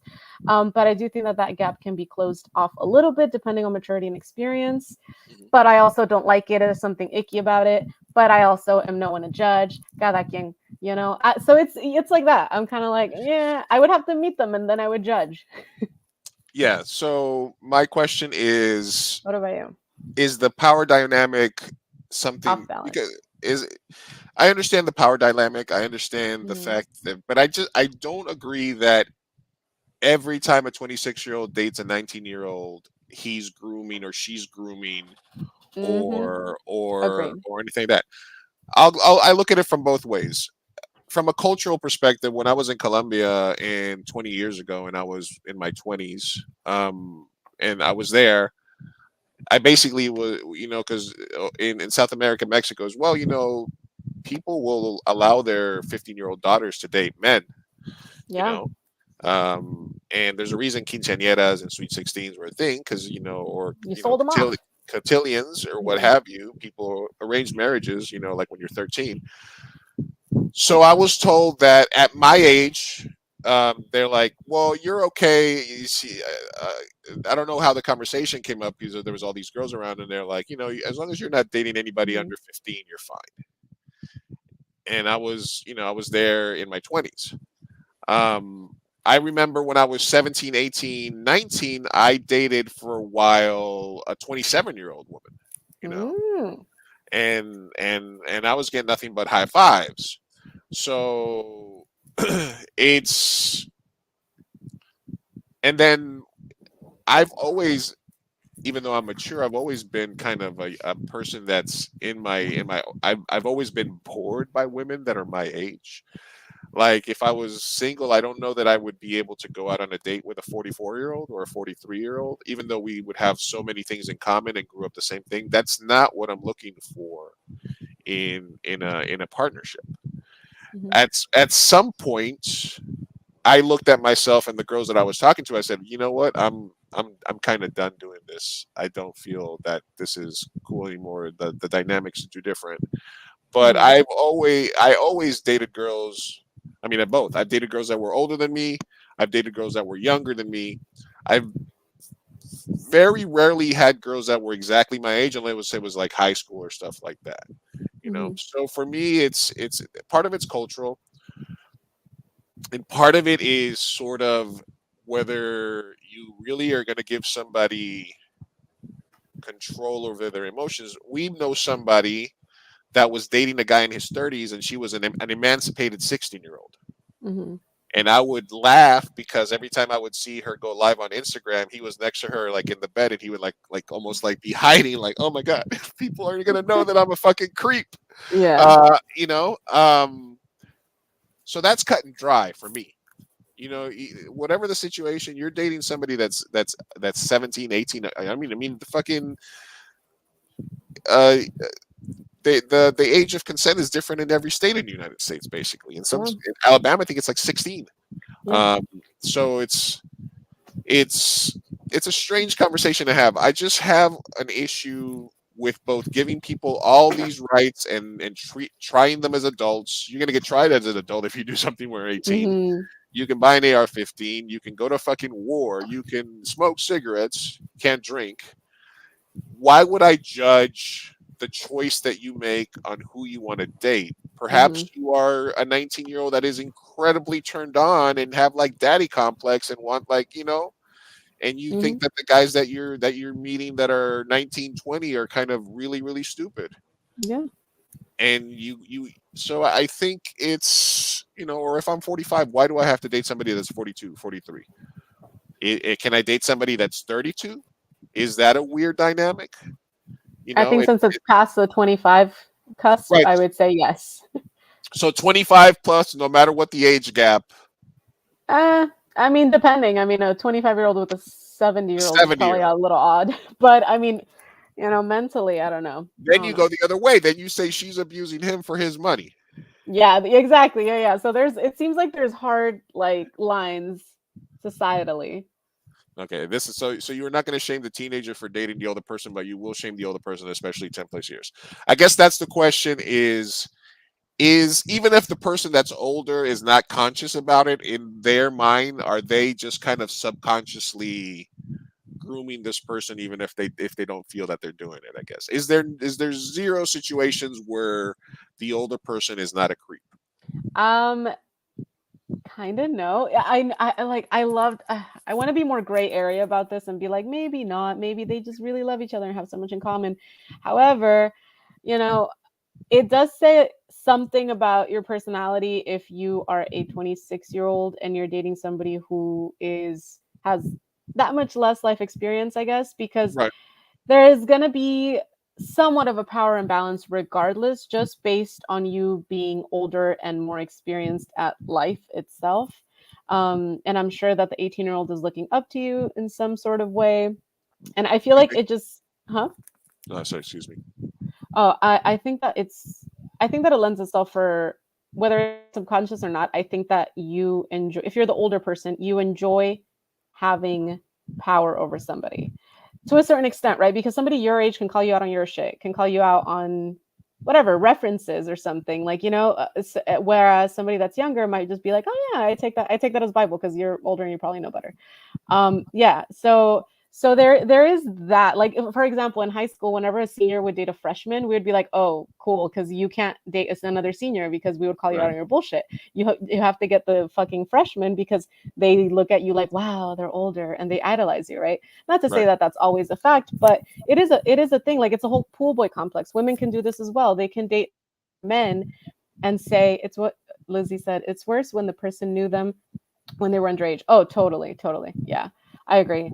But I do think that even women can do this. Like, sometimes, if you're going to talk about fetishes and the daddy complex, like there's the pool boy thing, right? And sometimes women are like, oh, I want to teach him new things and stuff like that. And it's because you want to get someone inexperienced. And men, unfortunately, do have this thing where it's like they want to get virgins, you know, and they want to be the first dick that they experience and all that stuff because older women have seen enough dick and probably is like, dude, I'm not impressed. I'm not impressed by your shit.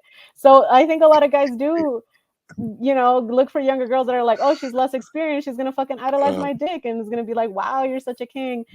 And then, you know, but people are, you know, you're saying on your same level. I think that those people are just scared to date on their same level, in a sense. I'm not saying that it's all across the board generalized because nothing is, right? But I do think that when you are a 26, 30-year-old man and you're like, hey, I'm dating, that's my judgment of you immediately. I'm no one to say that you're grooming. I don't know that, right? But I do think that you have a complex. Maybe you're insecure that you would want to date somebody that's so young. It says a lot about your ego to me. To yeah, me, I can see it's that. I can see that. yeah. I think that from my perspective, I agree. I think that also if you are in the 20, 26, 27, 28, 29 age of your life as a man and you are moderately okay, as in you have a car, you have a decent job, you know, you have Mhm. part of your shit together. Um, but the other women that are in your age group might be trying, they might be kind of in their hustle mode, you know, kind of Mhm. working a lot and stuff like that. And you're still kind of in the going out and stuff like that. So the 18 to 20 year olds are going to be attracted to you. So sometimes as a man, it's hard to be in that position to where even if you didn't seek that out, you weren't Mhm. aware, you weren't, you know, seeking this out.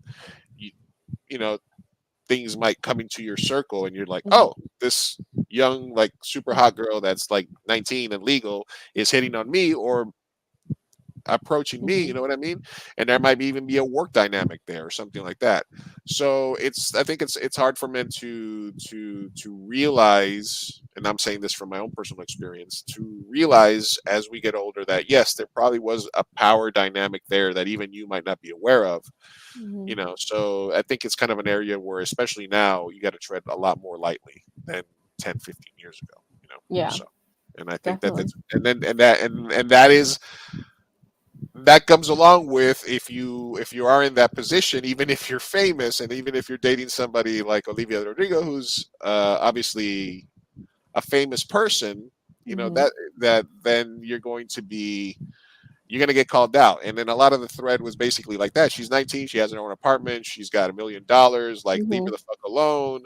And then people were like, no, it doesn't matter, the age gap and this and that. So it was an interesting, you know, this is weird and dangerous, you know, like some of it goes, you know, she's 19 when you're going to stop infantizing her as a teenager when she's an adult. Mhm. It's a 7 year difference, get a grip, you know. So people went back and forth on this a lot, you know, Yeah. like it's okay when Oh, it's Kim older, and yeah, yeah. you know. I don't know who needs to hear this, but 19 is not an adult. Our brains don't even finish developing until There you we're go. 4, blah, blah, blah.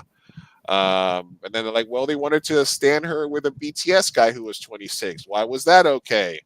Yeah. And so, you know, you know, does fame factor into it at all? That's funny. Yeah, because that was another thing about if you're going to talk about financial, like you mentioned the car, financial power imbalance. In this case, I mean, I don't know the guy, but Olivia Rodrigo is doing pretty well for herself. She has millions of fans and a lot of money and is on tour. She's doing great. Um, so I don't know. You know, I still think there's got to be somewhat of a power imbalance because of the age, but I do think that it's probably a little more balanced since she's a celebrity in this case. I don't know that it justifies it, but I don't know. What do you think? Yeah, I don't know. I think it's a weird subject. Having been on both sides of this in my dating life over the last 45 years, you Hmm. know, you know, I don't know. I don't think that if I was now 27, I would do the same things that I did when I was 27.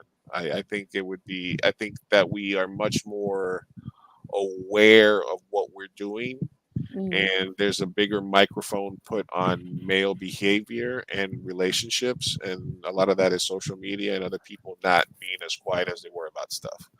So I think that this is kind of something that happened to the person that we know. She was 15, 16, working on a movie set, emancipated, part of the biz, so to speak, and people and I called it out because I remember she would post a picture of her boyfriend without her shirt on, and she's like, "What would you call this cologne?" And I posted, and I said, "What did I say?" I said, "Statutory" by Calvin Klein. And Class. that guy hates me to this day, Oh my god. um, because but he was a 30-year-old dating a 15-year-old. It was the creepiest fucking thing I could ever imagine. That yeah, that's scary. That's But when I was 24, 25, I was dating 19, 20-year-olds. I didn't go to bars, and I didn't drink, so I was looking for girls that didn't drink, and most of the girls that were 21 to 27 were, "Oh, we're going to a bar, we're going this."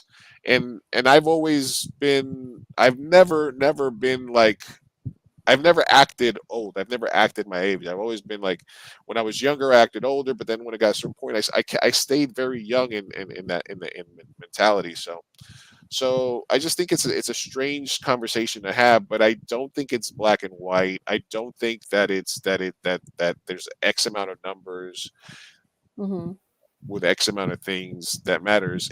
Everything's based on a specific situation between the two people. I just think the main thing for me and my advice for guys today is to be more aware of what the dynamic is. Does this person work for you? Do you have some sort of other power dynamic? As a filmmaker, as a director, that's I think what the biggest change for me was when I turned when I turned older is that I began to understand that the dynamic between myself and other people in the industry was that if I got to set one day, there would be an actress that was telling me, "Oh my god, the script is awesome. I love it." hmm Right? But I didn't know if that was because She wanted you the to script cast her. She, the script was the script really awesome? Was hmm she trying to flirt? And if she's trying to flirt, am I allowed to reciprocate that? You know what I mean? Like I had to set pretty strict rules for myself at some point hmm to sort of combat that. So I think it's just more about being more aware of the dynamic nowadays than we used to be. And even though in some cultural, like in some places, South America, Mexico, I think it might be more acceptable. We live in US 2022, so you have to sort of, you know, so no more 18-year-olds, Sophia. I know, I know, I know. I just love them 18-year-olds, they're so great. Dude, I've never dated anyone that was like more than 2 years of age gap, I Really? think. I don't think so, no. No. 2 years. Nope, that was two. That was Well, two. there's that That was old saying. one. I think it's what is it, an Arabic saying where there says half your age plus 7 years is the youngest that you should for men. It's supposed to be half your age plus 7 years is the youngest that you should be able to date. Mm, So if you're 20, that would be 17. If mhm. you're 30, that would be 15 plus 7, 22. If you're 45, it would be what, 22 plus 7, so Wait, what was it? 29. -7 plus what? It's half your age Ah, plus okay. 7 years. So if you're Not 20, if you're 26, what is that? 13 plus 7, 20. I can date a Uh, 20-year-old. you can date a 20-year-old. I can date a 21-year-old because I'm about to be 21. 28. So I Yeah, say yeah, 21-year-old. All right, all right. I 21 can year. never keep up is my thing. Like a 21-year-old is going to clubs. Exactly. I'm going to a dive bar and coming home early. Like For me, 45. So that would be, what is that? 22 and 7. So 29, 30. I'm finally going to date a there 30-year-old. you go. Woohoo! Hey. Man, I'm ready So, for them 30-year-olds. I'm so ready. yeah, so I just kind of thought that was interesting. All right, here's a palate cleanser. Here's a New York City cop smoking weed. There you go. God, I love her. Hit that shit, bitch. Yes. Gotta love New York. Yeah, weed really takes the edge off abusing the public. Mhm. That's what Oh they say. yeah, That's what love I it. hear. All right, palate cleanser. Um, so here's another funny one. FIFA World Cup Qatar will enforce sex ban for unmarried couples. So if you go to the World Cup, you go with your girlfriend, boyfriend, or you meet somebody there and you hook up and you have sex with somebody who you're not married to, they will enforce the law and you will get 7 years in jail. God damn. Okay. So you So can't go party for the World Cup and fuck a random. you can't go fuck a random in Qatar, Oh, and then they said fuck darn. FIFA for posting this there. I Yeah. would have been at 7 years. Damn. Oh my gosh. Yeah. So That if you're planning on going to Qatar for the World Cup, don't fuck. don't do it. Or just don't go. Don't go. Oh my Um, god. in Pride news, so this happened a couple of weeks ago. The Patriot Front, they were a bunch of dudes in the back of a truck, Oh and Jesus. Yeah, yeah, this one. and they got arrested. The Ezra Miller stuff. So this guy, they did a whole breakdown. Look at that guy. Look at that pouty face. Look at the little He's doing pouty the blue face. steel. He's Yeah. doing blue steel. So mad. Look at you. You're so angry. All of them in the back of a truck on their way to Mm. riot at a pride parade. Your thoughts? That's so stupid. Oh my god. See, this is what I was saying about it becoming like less safe to be out. That's so fucking scary. The fact that I can go to Pride and get shot or oh man, I don't even know I what to mean, say. they It's had just what do they have? But they had tactical shields. So basically, it feels like they were going to go like just start some shit and like counter mhm, protest and like get their yeah. shields out and go be fucking pieces of shit. Yeah, but But that's kind of what leads to escalation. Is the whole Kyle Rittenhouse thing of how he fucking went to a protest and did shit, and then he shot people, killed them, but then he gets to plead like, well, they were, it was self defense. it So, was it was self defense. Yeah. And then speaking of, so again, it's there's Proud Boys that are they're going to like they're going to libraries to try to disrupt drag queen reading sessions with kids and stuff like oh my that. god, There's just they just don't have enough time on their hands, or they just have too much time on their hand. I don't know. I don't know. It's a sad state of yeah. affairs right now. It's like I said, we're taking two steps forward, one step back all the time. Mhm. Ezra Miller. Your sound, by the way. Sorry, is that better? Sorry about Yeah, that's that. better. Ezra Miller. You know, Oh, non-binary. yeah, Andy, the Flash. Um, Andy, love it. they them. Hmm. Because even if they're an asshole, you still have to use their pronouns. Hmm. You don't lose their pronouns and stop using their pronouns just because they may be a groomer. You still go they them. Um, is being accused of grooming. Apparently, he. I'm sorry, fucked it up already. It took me 2 seconds. You It took fucked it it up. took me a quarter of a second to misgender them. Um, they Again. they met a girl called at the protest for the Dakota pipeline that was Oh, happening a very while cool. ago.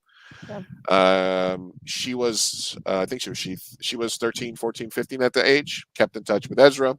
Now apparently she doesn't have a phone or an Instagram account and basically hangs out with him all day.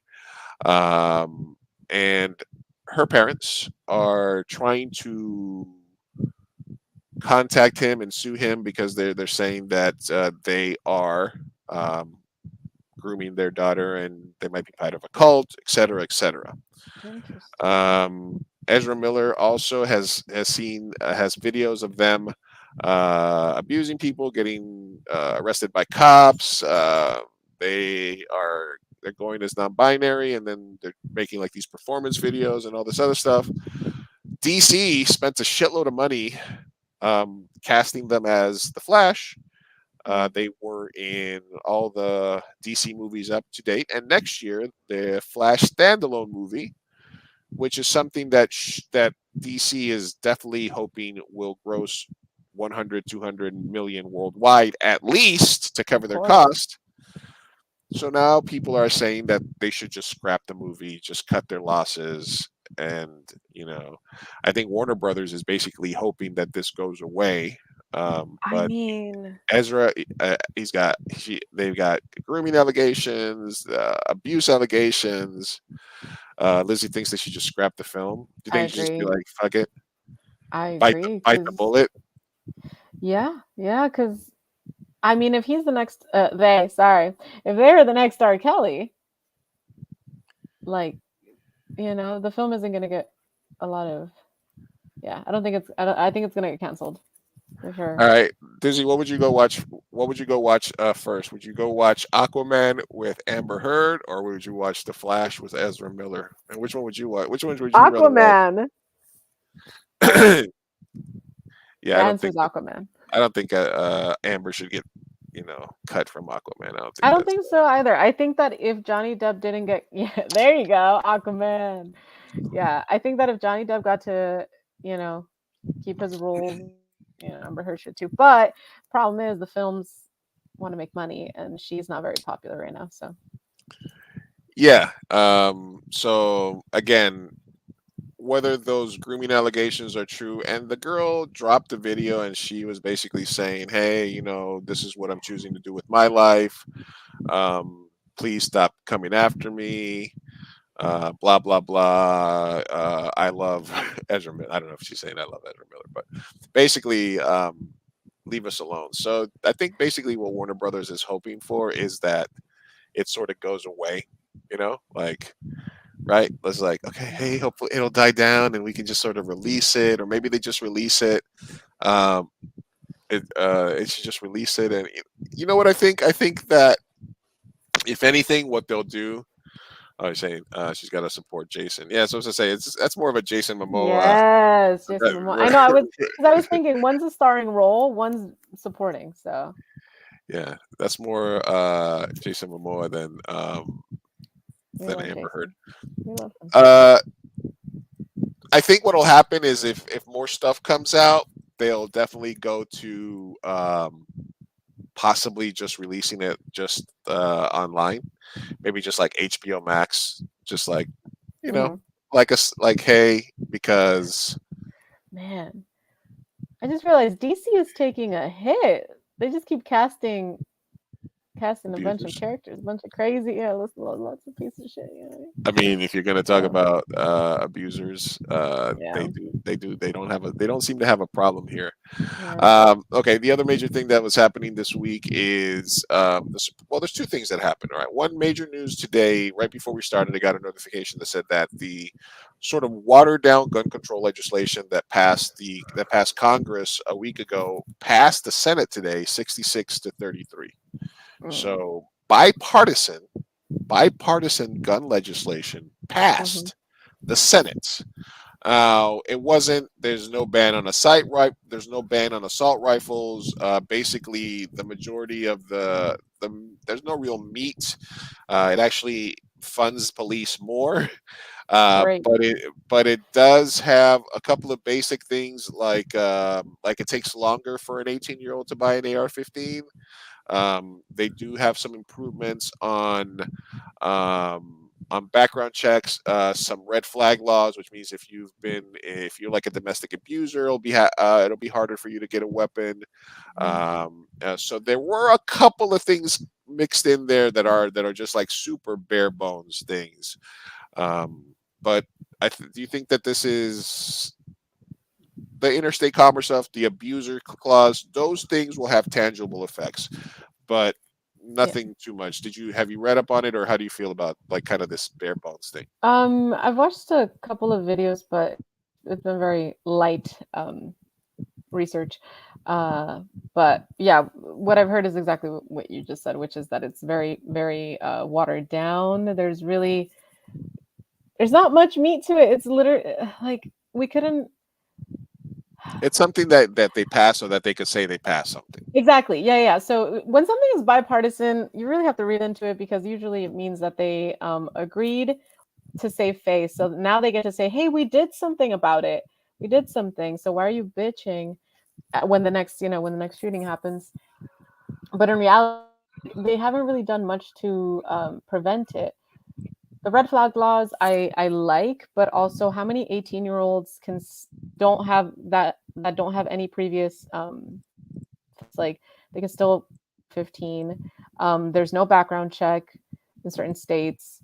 Um, they're not even giving a grace period. Like there's so many other things that you could have added, and the fact that it's not included, um, yeah, I don't think it's gonna do much of anything except they get to walk around saying like, "Hey, we did it, guys, we did a We thing." passed bipartisan gun legislation. Yeah, and it's like, oh, that's great. Did you? Did you? Did you Did you? really? Did you? Did you really though? Oh gosh. Yeah, Yeah. I feel kind of the same way. I think that what I mean, if you're going to talk to me, is something better than nothing? Yes, absolutely, something is better than nothing. But there's still so much that needs to be done, and Mhm. especially once you hear all the shit that the update on Uvalde these last weeks was. Um, they had like three different ballistic things that were there within 30 minutes. The door to the classroom wasn't even locked. They didn't even check the door. They didn't even check Mhm. the door to see if it was locked. They just assumed that it was locked and they waited for a Yeah. key for 50 minutes. And when they opened the door, they realized that it was already open. They had a ballistics thing there within like the first 20 minutes of the standoff. The one of the teachers that got killed called her husband. The husband drove down there to try to save her, and they took his gun away and wouldn't let him go into the building. Yeah. So the more you hear about it, it just feels like these fucking cops just said, "Well, whoever's in that room is fucked, and we're just Yeah. gonna wait it out." And we made this decision that 50, 20 kids and teachers' lives is worth less than one cop's life, Mhm. and that is sad. That is incredibly sad. It is incredibly humbling. It's there's good in the world. There's people that are doing good. There's beautiful things happening, but this is the bad part. This is the I hate it here part. Yeah, it is You know, seriously. and just a reminder that cops don't give a fuck about you. Yeah, they Cops really do. cops don't give a fuck about you, Especially in and Uvalde. That's their main goal is to go home at the end of the night. yeah. They And should all be fired, in my opinion. yeah, and I hate that they're gonna fund those fuckers even more, and it's never gonna be enough. Here's a video that I saw that's a little something to remind you about that. All right, here you go. Mark and Craig, Pop Brothers at Law. We've been warning people, if you are working for an unlicensed dispensary, an illegal dispensary, and it gets raided, you need to shut the fuck up. If you shut the fuck up, you have a good chance that we can make the case go away. Case in point, 3 employees of an illegal shop were busted during a raid. 2 of them said, "Oh, I'm just volunteering here." The third guy shut the fuck up, and the DA did not prosecute the guy who shut the fuck up. They can't prove what you were doing there. If you're a customer, patient, you walk in to go to the bathroom, they don't know. You got to shut the fuck up, and it's Shut the Fuck Up Friday. So review the script. What do you say when the cop first pulls you over? Pull me over. And when he keeps asking questions, I'm discussing my day. and they ask more questions, Am I being detained or am I free to go? and if detained, what do you say? I invoke the fifth. And then what do you do? Shut the fuck up. Shut the fuck up Friday. Never answer questions when the cops Have ask. safe holidays. Okay. And this is a PSA from your friendly public defender. You still have a right to remain silent. Use it. Do not talk to the cops. Ask for a liar, then shut the fuck up. Mm. And this is, of course, related to the Supreme Court, which is basically stripping the country bit by bit. They 3 major rulings this week. The first one was in Maine, where it said that um, school vouchers had to also pay for religious schools. Mm-hmm. They also are going to overturn Roe v. Wade, which is very clearly going to happen soon, and kick it back to the states. So they're basically saying abortion rights are going to be a states issue. But when it comes to gun laws, they overturned a New York State gun law about who can and cannot carry undercover carry. And then they're also saying that they can arrest you without Mirandizing you now. Oh my God. So it's basically FUBAR, fucked up beyond all recognition, and and and and basically shut the fuck up. Don't talk to the police. I still have the right to remain silent. Be really careful when you call the cops, because they're not going to be there to help most of the time, man. I mean, sure, they have to pull up on wreckage sites. They have to deal with aftermaths of crazy shit that happens. They have to wait outside mass shootings until the fucking bullets stop flying. They have to do a lot of stuff, but It's sad to say that they're not really on your side. It's a scary fucking time to be alive with the Supreme Court justice being how it is because yeah, they hold that seat until death. So that's a whole generation that they can just reverse a ton of laws. Like and they are slowly. Well, not even slowly, fucking They're not. rapidly. Look, Rapidly. Fast and the furious. the playbook now is set shit in motion and keep appealing it till it gets to the Supreme Court, Mhm. and we're gonna get a ruling in our favor. That's basically the Mhm. entire playbook is let's push everything to the Supreme Court. We Yeah. will get a favorable ruling. And I think as much as she's an icon, I think RGB fucked up by not retiring when Obama was in office. I'm sorry, you can't leave that shit to chance Yeah, anymore. Because this motherfucker got 3 appointments. I know. 3. A frat boy, Uh a crazy ultra religious lady, no. and the court is 6-3 right now. Fuck. 6-3, which means anything they want. Yeah. What I'm serious. Abortion rights, gay rights, Miranda rights. They're coming after everything. Dude, Contraceptives. it's fucking scary. They're coming after everything. 70% of this country is pro-abortion or pro-Roe v. Wade. Mhm. 70% of this country is pro some sort of gun legislation or control. Mhm. This country is not that far right, but the far right has the playbook. They Yeah. have the playbook. Control local legislator, appoint a fucking piece of shit, get seats on the court, deny everything. Don't Democrats are cucks, Republicans are the devil. Yep. I was talking to my Crazy. mom about this the other day when we were talking about the What's her senator. point of view? No, she was basically like Democrats like to campaign on the things that they can do, but they never do the things. They Mhm. like to campaign on immigration, but never do anything about immigration. Democrats want the moral high ground, and Exactly. this isn't fucking Star Wars. Having the high ground don't mean shit. Getting shit done is what means shit, and Republicans get shit done. Mhm. They get shit done. They're the minority, and they get shit done. They know how to rule from the minority. Obama had a super majority, foolproof, couldn't pass shit. Couldn't pass shit. We have these designated fucking turd in the punch bowls. Send them a Mhm. mansion. That even when we have a simple majority, they're the ones that have to say no, no, no. Yeah. So yeah, the Democratic Party is a shit stain, and I'm glad that I am not a part of it.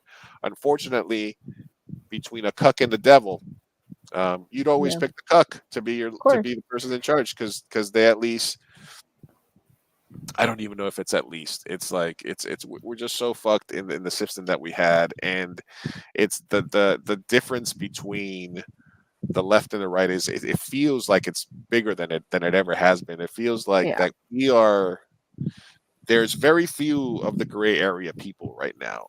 I think that it's kind of like pick a side and just fucking Well, there is and there isn't. I feel like the media does do a good job at radicalizing the narrative because yes, there are people in the extreme, but I don't feel like it's the majority. Like you said, 70% are pro-abortion rights.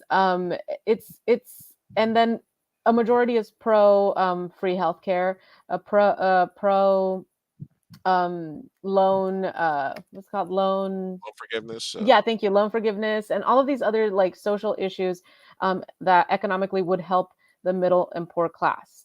So we all kind of agree on a lot of things that would help us. The problem is that they like to pit the left and the right against each other in the name of capitalism, because at the end of the day, if you keep the people stupid, if you keep the people in the bottom fighting amongst each other, then the people at the top can get away with, you know, fucking, you know, do just passing shit that is going to ultimately help their narrative, which is just make more money. Like for example, everyone loves to talk about inflation and how it was the checks, it was the COVID checks, the COVID relief checks caused these oh my God, if we had given so much money to these people, then like, we wouldn't be dealing with this. That's what the narrative is that they love to play. What they don't say is that when the market crashed, there was trillions of dollars that were loaned to the multi-billionaires, the top fucking 0.1%. And we don't talk about that. We don't talk about the money that was just given to them freely. These are people that are fucking stealing your tax dollars, and it goes unheard of, and they love to fucking just rant about how it's the people at the bottom who are leeches, who are when we are getting fucking crumbs. So it's a disgusting The system. The problem system is is us. We don't know how to be rich. yeah, the problem is you don't work hard enough. It's your avocado toast. It's your Starbucks. Maybe work harder. No, Yeah, no, it's the bootstraps. system is fucking broken, and the people that built the system are building it against you. There's no way of fucking beating it. And yeah, the Democrats, I mean, I would say they're cucks, but at the same time, I think that they're just Republicans. That, like, they're what the Republican Party was in the 70s, in the 80s. Like, this country has gone progressively so right leaning, and it's because of capitalism. It's because when we gave voice that money is uh equal to the voice of the Freedom of people, speech. that's when we can pay our politicians. And then what? Then the middle class doesn't have a fucking voice because we don't have the fucking money. We don't have the funds people to pay the politicians that are in power. But guess who does have power? It's fucking billionaires. It's it's all of these people that can just fucking pay off, and we're fucked, you guys. We're very fucked. I don't know. I'm losing fucking my patience, but I'm also losing just faith in this country. We are, I don't know. I want to curl up in a ball and cry. It's great. I feel like every week we're just like, these are some cool stuff and some cool people in the Yeah. world, And and this then is we're why like, this country sucks. and then here's all this evil and horrible shit that's happening in the world, Yeah. and we're like, oh my god, is this We real? do. It's a weekly occurrence for us. But Man. that's being a human, right? Because I feel like sometimes, and I went down a rabbit hole this last month, on this last week. Well, I was reading all these things about like occupations and like U.S. occupations and occupations back in the day, and basically just the stuff that like even like from movies and then from real life, Mhm. like this is what invading armies do. They rape, they pillage, they do horrible things. Um, and every country has done it. Every country, our country, Russia, different countries, South America, everybody. There's nobody that's innocent, in so to speak. And you just, how do you keep going when you know about all these things going on in the world and in your life, and it's difficult. But I think as a human, we have to fight the knowledge of the evil that the world is capable for of, and then try to balance it out with the beautiful things that are in the world that are worth living for, and then the people in our life that we like to spend time with, right? I mean, it's, at the end of the day, it's try to focus on your circle and the people that you really matter to you, and just, like I say, make some art, love your family, have some good moments. Mhm. The fuck, we're only here for a heartbeat, you know. Yeah. Yeah, exactly. You got to stay positive, enjoy what you can. I also, want to encourage people to use your voice. So I know we're all very just fatigued with politics and the state of affairs of this country, but it's also very important to vote. It's important to protest, make your voice heard. We are Literally not the lesser of voiceless. two evils. Yes. Literally, this was, for some reason I saw this and I thought it was funny. Non-binary in Spanish is no binaria y no binario. Yo, oh my God. No. That's So there's a great. feminine and masculine way to say no binaria, no binario. So make that what you will. Make that what you will. Like I said, our language is one that is. Are you frozen there, Sophia? Yeah, she is. Look at her all frozen there. All frozen. Did your internet go out? Let's see. Do you think Sophia's coming back? Am I still up? Yeah, I'm still up. Sophia, you are frozen. It's a great time to tell you guys thank you for stopping by. Thank you, Dizzy, for all your comments tonight. Appreciate you as always. Mi Gente Show live on the 2M Burrito channels and available everywhere you get your podcasts by following the 2 a.m. Burrito channel, 2 a.m. Burrito slash Facebook.com/slash 2 a.m. Burrito, YouTube.com/slash 2 a.m. Burrito, and Twitch.tv/slash 2 a.m. Burrito. And as I wait for Sophia to come back, I'll show you guys a couple of other things that I thought were kind of funny, and then we'll just bring her on. There you go. This is Rice Hoskins, player for the Washington Nationals, on Father's Day. At all. Just how about like just him and Bo together? Him and Larry. Oh, there's Sophia. She's back. She's back. Hey, you're back. Hey, shitty internet. Eat All the right. This was from Father's Day. Tell me what you think of this, okay? Okay. Just how about like just him and Bo Hey, hold on. together? Him and Larry Bo. First base side foul territory. Hoskins presents the ball and then throws it the other direction. No, not at all. Not on Father's Day. Sorry, bro. Look what he did to the crowd. He caught it. He's like, "Oh, you want this? He's like, You want this? you You want want this? this? You Yeah, want this? fuck Fuck out of you." here." Oh my god. Why? Why? Because he was being a dick. I'm sorry. Damn. Does he know the guy? Shit. That I looks don't- that looks personal. That was cool. All right, we talked last week, 2 weeks ago, about the Tampa Bay Devil Rays and that we were refusing to wear the pride patches. I just Mhm. want to brag, but Mark Canna from the New York Mets, my team, when New York Mets Pride Night, was saying, "How many of my beautiful LGBTQ plus people coming to Aw. Mets Pride Night tomorrow?" Yeah. And he also was this here. Shout out to Mark Canna for understanding the assignment tonight with his walk-up song "Born This Way." And I Oh want fuck to dance with yeah. somebody for Pride Night. So He understood that's how the fucking assignment. that's how Yeah. that's how you do it, Tampa Bay Devil Rays. That's how we do it in New York. Well, I mean, Oh, that's beautiful. that is beautiful. One of the things that I did see also that was happening. So this is something strange. So Pulse nightclub shooting, that was what, like 10 years ago almost now, Yeah. or it was about. The Around former there. owner of Pulse has received $10 million grant from the city and is planning to build a Pulse museum. Many survivors object to this effort at profiting off their pain. So this is something that I started noticing during Pride Week. There was a couple of stories. Again, there was a meeting. So basically, they're trying to create a museum at the site of the where Pulse nightclub was.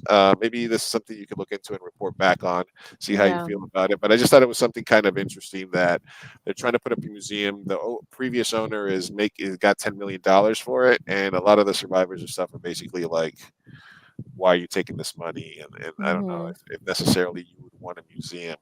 Something similar happened recently, and I had it. Because I have too many tabs, so I put it up for next week's show.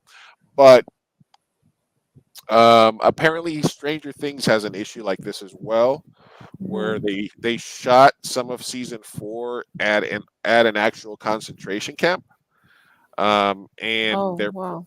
and they might be planning like an Airbnb type thing there, where you can go have a Stranger Things experience and like sleep in a cell or something.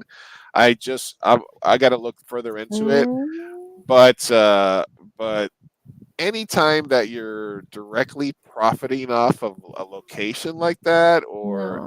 I just think that's kind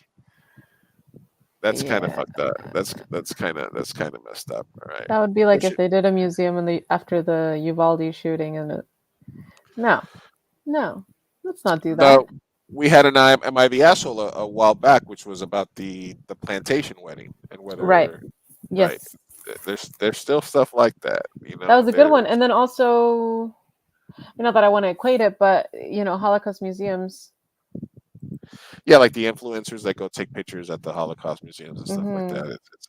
It's a I whole will say, thing. obviously, that's like educational. So, I mean, I'm not knocking it at all. Like, I think that there's a difference for sure No, between what that. I'm talking about is like the people that go to like the Holocaust museums and they take like Picture, Instagram yeah. photos and stuff there. Yeah, it's like you don't take a selfie with the corpse at a funeral. You just you you're funeral vibes.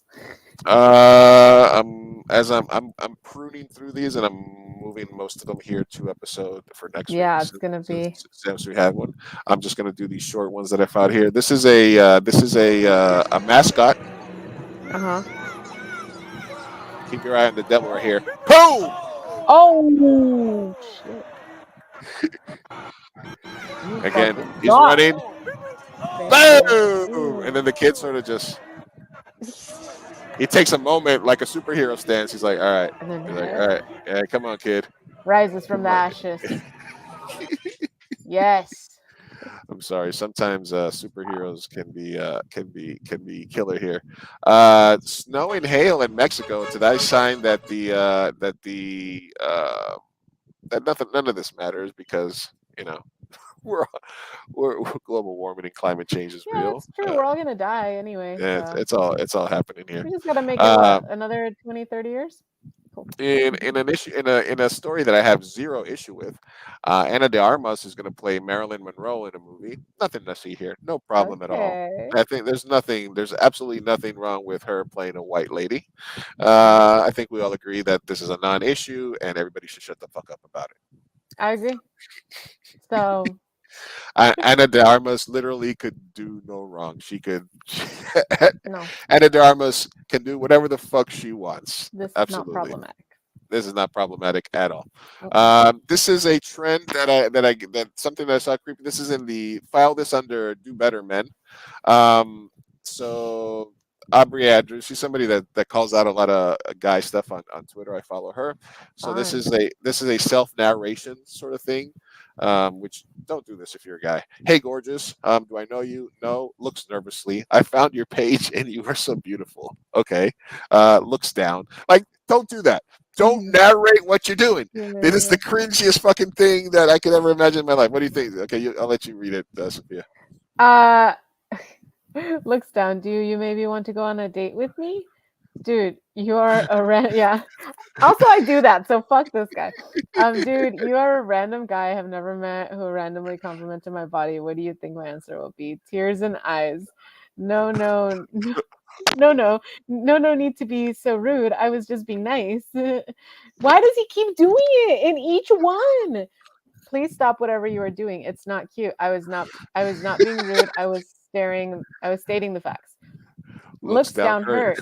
I did not mean to offend you, my lady, but I like you very much and I want to be your boyfriend. Oh my God! Don't do that. Don't be that guy. You Just know, don't. you know what's crazy is it was kind of charming the first time. Yeah, that can't be the whole. Hold on. Shakes his head and lights Shakes a my joint. head. Ew, Shaking my don't head do while I that. light a joint. Don't do That that. is so Don't do that. annoying. Just Yeah. block. That's a straight block right there. Let's see. Fans asked Lizzo to remove song over offensive lyric. No, what was it this time? So Lizzo dropped the song, and I became a Lizzo fan because Mhm. as a big boy, she's talking for my people, and I really Yeah. appreciate like this is the first time I usually 99% of the time skip the musical acts on Saturday Night Live, but I listened to one of her songs when she was on SNL, and I was like almost moved, and I was like, damn, okay, I'm a Lizzo fan now. Good for her. Because I believe that there's a line between like the body positivity and like the body sort of extreme thing that people go for, and I Mhm. think she rides that line. So anyway, in the UK, the term spaz, S-A-S-P-A-Z, Oh, right. It's a bad word. is used a lot as a pejorative towards people that have specifically um, most muscular dystrophy and other sort of muscular diseases and differently abled people. This is but also in the UK, fag is not is a non bad word because it Yeah. means It's cigarette. a cigarette. So Yeah. right. So she's basically in a song, one of the lyrics where she said, "I'm going to spaz out" or something, and people freaked the fuck out in the UK. To the point where they were just like cancel Lizzo and this and that and how Oh dare wow. she and she should know better. And really, it's an idiom. It's very specific to the culture and to the language. You can't expect somebody that grew up in Houston in the US to that and then she's an artist Yeah. from the South to all of a sudden be 100% on. To her credit, she took it in stride and she re-recorded the song and she changed the lyric. Okay. People still mad. Yeah. People were still like people still mad, and then a lot of people tried to jump on it to be like, oh, now we can fuck with this girl about this. You know what I mean? So Mhm. that's when the second wave comes on. Yeah. That's when the second wave comes on. There was somebody else that had mentioned something about it. Is it here or did I erase it? Anyway, basically, there was like, how can stay away from, So yeah, so I think the thing here is, you canceling Lizzo. That's not what we want. We want to educate her and have the word change. So Exactly. I understand that. And I think that's all you can ask from celebrities or people that are content creators or people that make mistakes. If you feel that somebody makes a mistake and their Mhm. mistake was because they were secretly a Nazi or secretly hateful, or you know Yeah. what I mean, like you caught them, that's different. But if they make a mistake and it's like an actual mistake, Yeah. then we should allow people to change and learn from it. If it wasn't, like I said, if I was judged on my mentality 20 years ago, it would be a lot different. You can't always, it's true, there's absolutes, there's shit that you're like, okay, if you do that, then you're probably irredeemable. But Mhm. there's a lot of stuff that people can learn about, right? Yeah. I agree. All right. William Sonoma is selling marzipan for 14.95. What? What's the most you've ever paid for marzipan at a store? What, like Like 25 cents? 5 pesos? Like, okay. But these are William Sonoma It's traditional. mazapan, güey. Like what the hell? What? That should not be more than like 10 pesos now with inflation. Like, come on. This is a dollar, right? Like this is not something you pay more than a dollar Max. for. Like And even a dollar sounds like it's un mazapan. I mean, well, that's four. That's four in a bag. Yeah, I'll give you like $1.50. a Okay. dollar 50 for that, right? Yeah, But like for maybe one, max. 50 cents, 25 cents Yeah, max, for right? one, it's like yeah, 50 cents, something like that. Yeah, White people are paying 14.95. Just so, just love so, white people. just so you know, These are the they goop people. These these are are, but it's traditional. I'm just saying. love I'm it. just saying. Yep. It's out there. Colombia elected the Colombian Bernie Sanders and a black female vice president this past week in the Yeet. elections. The first time Let's go. Colombia has, for the first time Colombian has ever had a leftist president. Um, Mm. this is kind of a strange and scary time for Colombians because even though it's something that is very progressive, and I'm very excited to have a leftist president, the culture of Colombia is very violent and ingrained and very Mhm. right wing. So I am hoping for the best for the president and for her. Um, Basically, the Petro who won is literally like the Bernie Sanders of Colombia if Bernie Sanders had been an actual guerrilla, because Petro was a guerrillero with M19 like a long time ago. Then he became a Oh, congressman, a leftist congressman, and he ran against basically the Donald Trump of Colombia. Colombia is also one of a very religious country. So the first time that yeah. it's had a leftist president, it also has a black female vice president. It's a really exciting time. I think the young people of Colombia really is what made this happen. So I'm very excited, but I'm also very, but Nervous. shit, nervous. Same way, Mexicans are concerned when somebody there's like a young politician and stuff like No, that. all our politicians suck. It's fine. We don't have Because any. well, We what I don't have mean is anything like resembling. we're also predisposed to waiting for their other shoe to drop, to like to Yeah, always sort of exactly. feeling that yeah, so that's okay. All right, here's another palate cleanser here. This is definitely the best Breaking Bad sort of edit that I've seen in the last several years. Okay.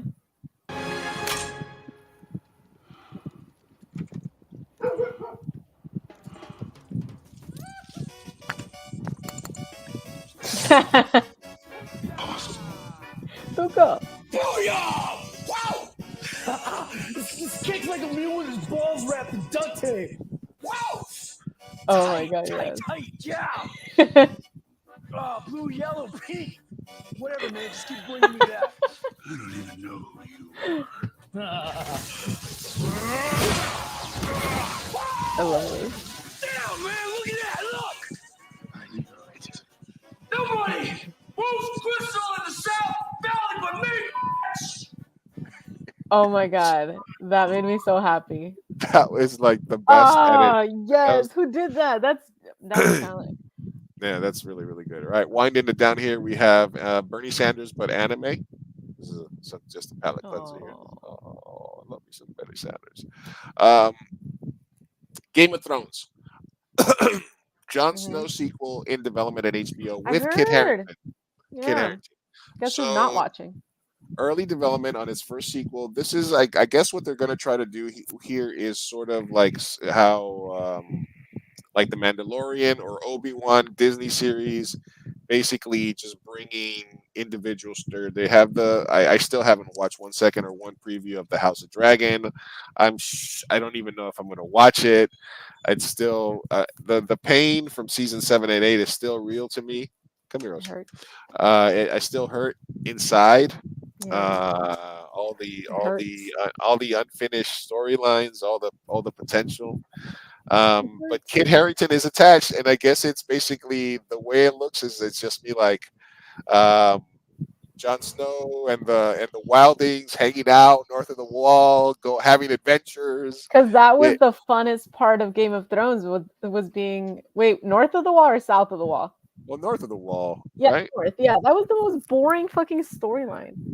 Jesus. Uh, the Are only you gonna interesting watch? part of the only interesting if they I don't know, man, this is kind of something that I feel like they float out there and then they try to see if there's like a lot of people that are there and then that might make the decision.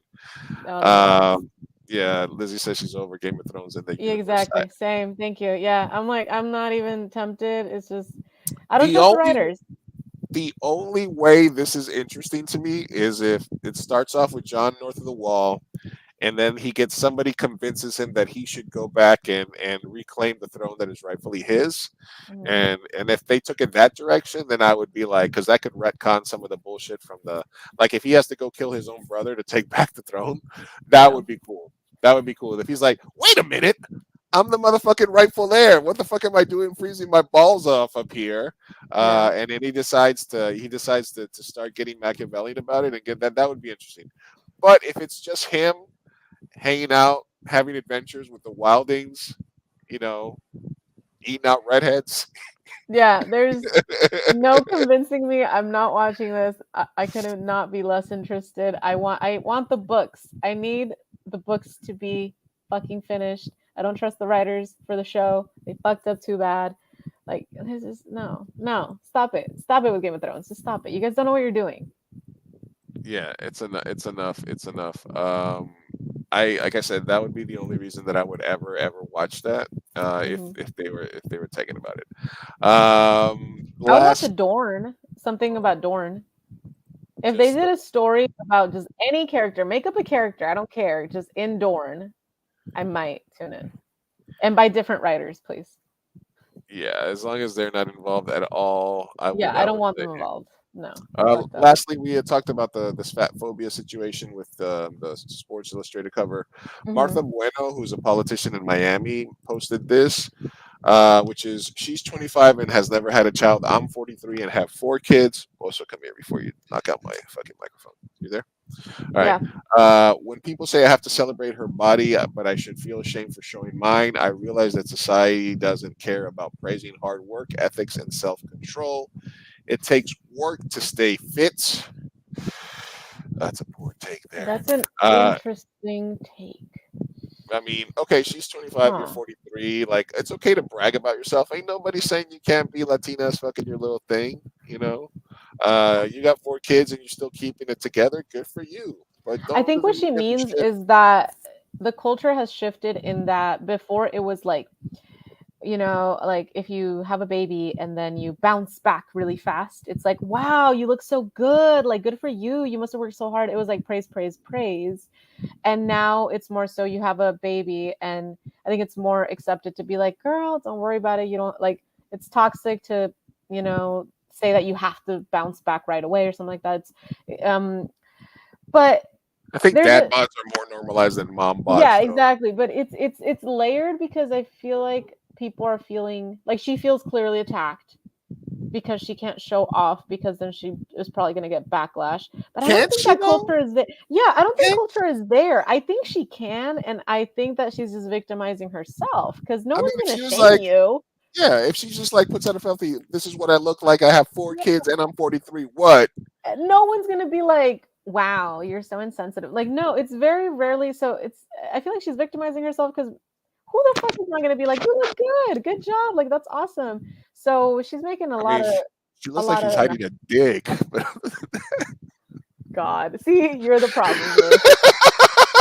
I'm sorry.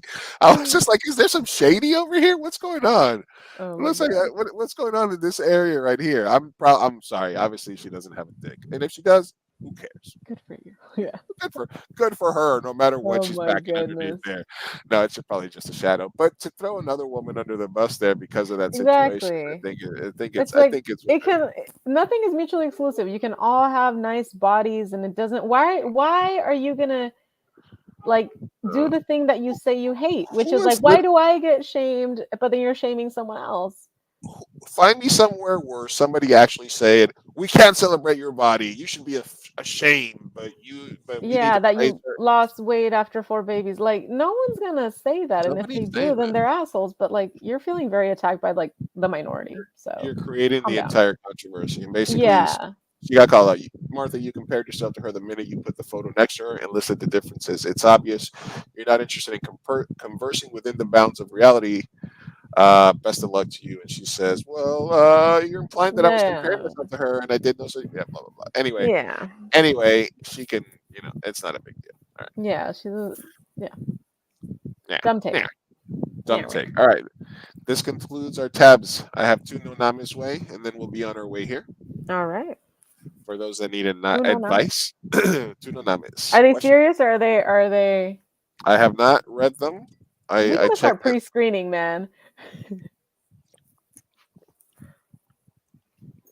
Ah, this is me Interesting. pre-screening. I look at them and I say, "Does this look serious?"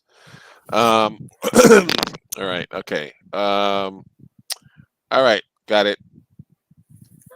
These are two questions. First question is from Big Sister. Big Sister writes, "I need advice. My brother, in his early 20s, Huh. has been seeing this friend who has a boyfriend that is out of state." Okay, so Okay. I think she is also in her early 20s. Anyway, I tried giving him advice about not getting involved with the girl and to put himself in her boyfriend's shoes. All he tells me is that she says he is not a good boyfriend and that her family hates and of course anything a cheater would say about their partner to justify it. He still goes out Mhm. every night to see her. As an older Latina sister and chismosa, it's hard not to judge and try to get him to snap out of it. He keeps Mm. blowing off the family to hang out with this girl. Do I just let things play out? I already told them how you get them is how you lose them.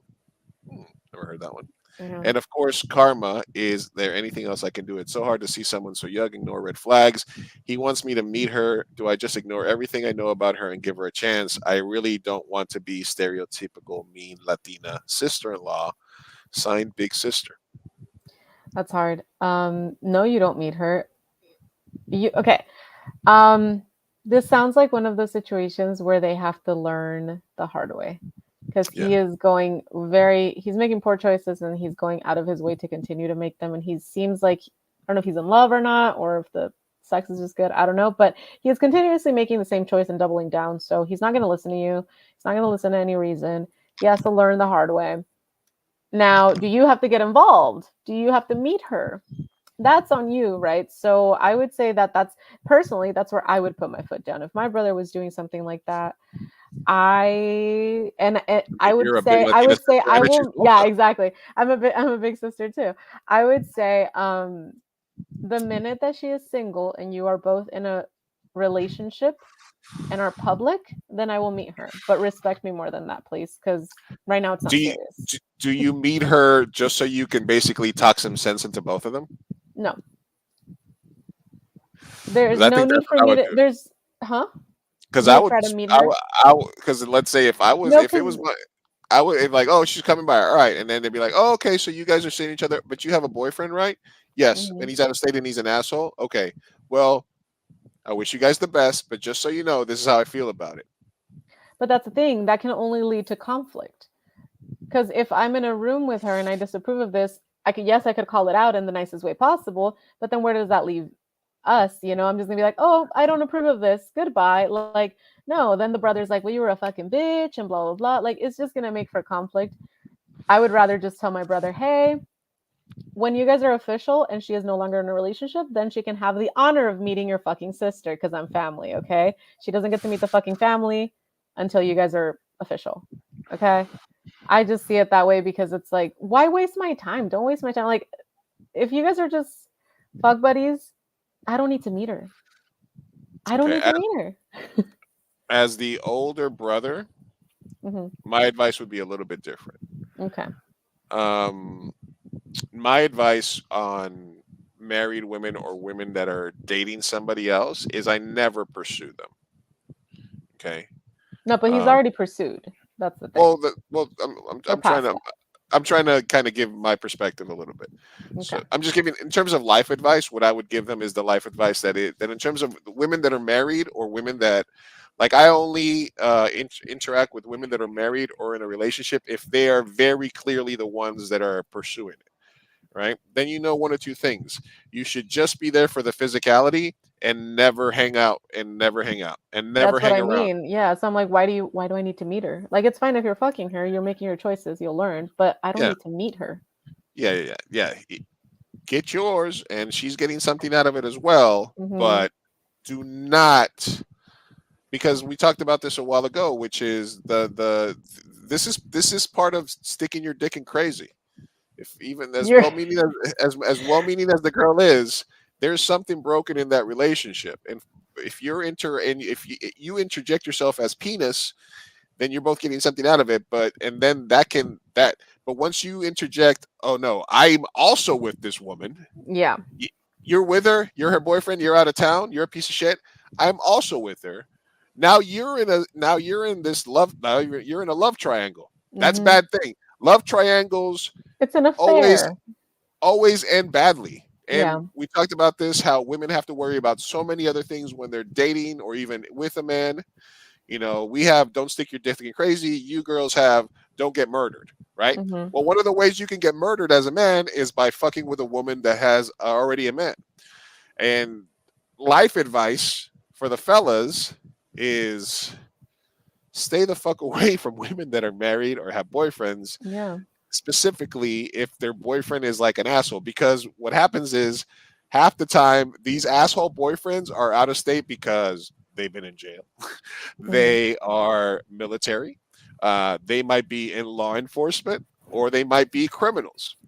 All of these things are bad for you if you're just a regular ass dude that just happens to have feelings for a woman that's in a shitty ass relationship. You might have the best of intentions, you might be the nice guy, but one of the easiest way for you to get your ass killed is by fucking with a woman with a crazy ass boyfriend or husband. It is just Hmm. in general a bad idea. Fuck her once, fuck her twice, then Yeah. get the fuck out of there, and then, like you said, after she's broken up in a single woman and after an amount of time has passed. I dated I there was a girl that I knew that had a husband. Her husband was a complete piece of shit. She was totally in love with me. We worked together. We would take days off work together and go bang. And she wanted to leave her boyfriend. She wanted to leave her husband for me. She wanted to leave her husband. And I told her I don't think that's a good idea. And she's like, I have these cars and I have these things. I'm going to sell them. I'm going to leave my husband and we can get a house right away. And I was like, no. I Hmm. said, I can't be the guy that you move in with the day after you break up with your husband. You need to break up, get a divorce, go stay somewhere with your mom or something for like 2 to 3 months, and then do something else. If we still are feeling each other, then we can talk about that. But I'm not going to be that guy. And Hmm. she was like, oh, then no, then. I'm thinking, and I'm just saying, you have to be careful those situations. Those Yeah. could be literally life or death, and they're not good for you. It's not worth it. Yeah. And the problem is, we're talking to the big sister here, and it's kind of like, sadly, you're in a powerless position because he's going to do, I'm assuming, well, he's an adult, so he's going to do what he's going to do, sadly. So, I do think that if I was in the big sister position, I would meet them, just break it down to them, even if it costs. But I'll be, look, I love you. You're gonna do what you want to do, but I need you both yeah. to, because maybe she doesn't. Maybe if she's in a relationship where he's a piece of shit and she's maybe ostracized from a family or something, and she doesn't have a lot of. Maybe it would do her good to get a perspective on her situation from somebody else. So I'm like, here, I'll meet you. I'll go out to dinner with you guys. Let's have dinner. Great. You guys want to do this? I just want to let you guys know. Here's how I see it. Here's my advice. Here's why I think it's a bad idea, and here's what I think you should do. I've said my piece. You guys are going to go live your life. I just want you guys to know that these are my thoughts on it. Lizzie says definitely a red flag when somebody jumps from one person to the next without a break. Yeah, absolutely, absolutely. So yeah, so big sister, thank you for writing in. Thank you, and I'm so sorry. Hopefully, your brother, um, bust a couple of nut and comes down to reality. Okay, all right. Last one here. This one is from Romeo Still Loves Juliet. Okay. I need some help to stop going crazy. I'm not a hopeless romantic, but I fell for this girl and I thought everything was going perfect, but she ghosted and blocked me from everything. I want to confront her in person. Bad idea. Or stage a casual bump in, but I don't want to come off as psycho. I get anxious when I think about doing this. So that might be my intuition telling me it's a bad idea. It is. What do? I think about her all the time and I just want to fix whatever it was. I never felt like this, but I still want her in my life. I can't even be just a friend. Tell me what I should do. Oof. Oh my gosh. Well, Romeo Still Loves Juliet. Dang. Oof, move on, buddy. Lizzie, be nicer. Lizzie with the too long didn't read. Yeah, exactly. Advice. Lizzie's She was like, let's next, cut to it. move on. Okay. No, that's hard because I went through that. And fuck, it's really hard. What I can tell you is don't do anything your instincts are telling you to do. Do not call her. Do not go to her house. You need distance. Okay. Do not schedule a bump in. Do not. You need distance and distractions. Listen, it's hard. I've been there, bud. I've been exactly there. Been dumped and blocked, used and abused. It's terrible. But you're not gonna get that closure if they block you. They don't want to hear from you. Don't do it. Don't, especially fix things. So that's my thing, is like, it's one thing to want closure, it's another to want to fix things. Things are not going to get fixed. All you can do is just distract yourself and please put some distance. Do not schedule anything. Do not do a casual bump in. Do nothing. Okay. Please. For your own mental health. I think it's about 2 months for every 1 year of relationship to get over somebody, maybe. That's a lie. No? You think more or less? 1 month per year? I don't know. It depends on the breakup. My theory is it depends on the breakup. Listen, we've all been there, man. We've all been there. I was ghosted by somebody who I was completely in love with. This is also why you shouldn't date girls who are in halfway houses. Okay. Wow, that took a turn. No, I met her and she had just done 3 years in federal prison. And Jesus. I'm trying to share here. Oh my gosh. So I met her while she was in a halfway house, and we dated, and we snuck her out of there a couple of times, and I was very into her, very cool. Were you in love? Yes, I felt like I was in love. This was like this was over 6 months that we sort of met each other, seeing each other. Okay. Ultimately, she was going to get out of the halfway house. She lived up in LA, but she was doing her halfway house in San Diego, and she was the day she was going to get out, she was going to come move in with me. But she got some pressure from her family, and they gave her like a car, and she just like got out and just dipped. And the last thing she ever said to me was, "Tonight we celebrate." And she's like, like, "I'll call you after I'm out," and and I was like, "Cool." And then I didn't hear from her again ever. So she got up and she picked up and she left and she went away, and I had let her borrow like $600. No. because she had to pay like her rent at the halfway house and something and whatever. And I was not working at the time, so I was broke as fuck. I actually had pawned my chain because I was in Jesus, between jobs. Jesus, Um, Jane. Okay, what was your breakup process like? Did you spiral? Did you want to see her again? Did you ever see her again?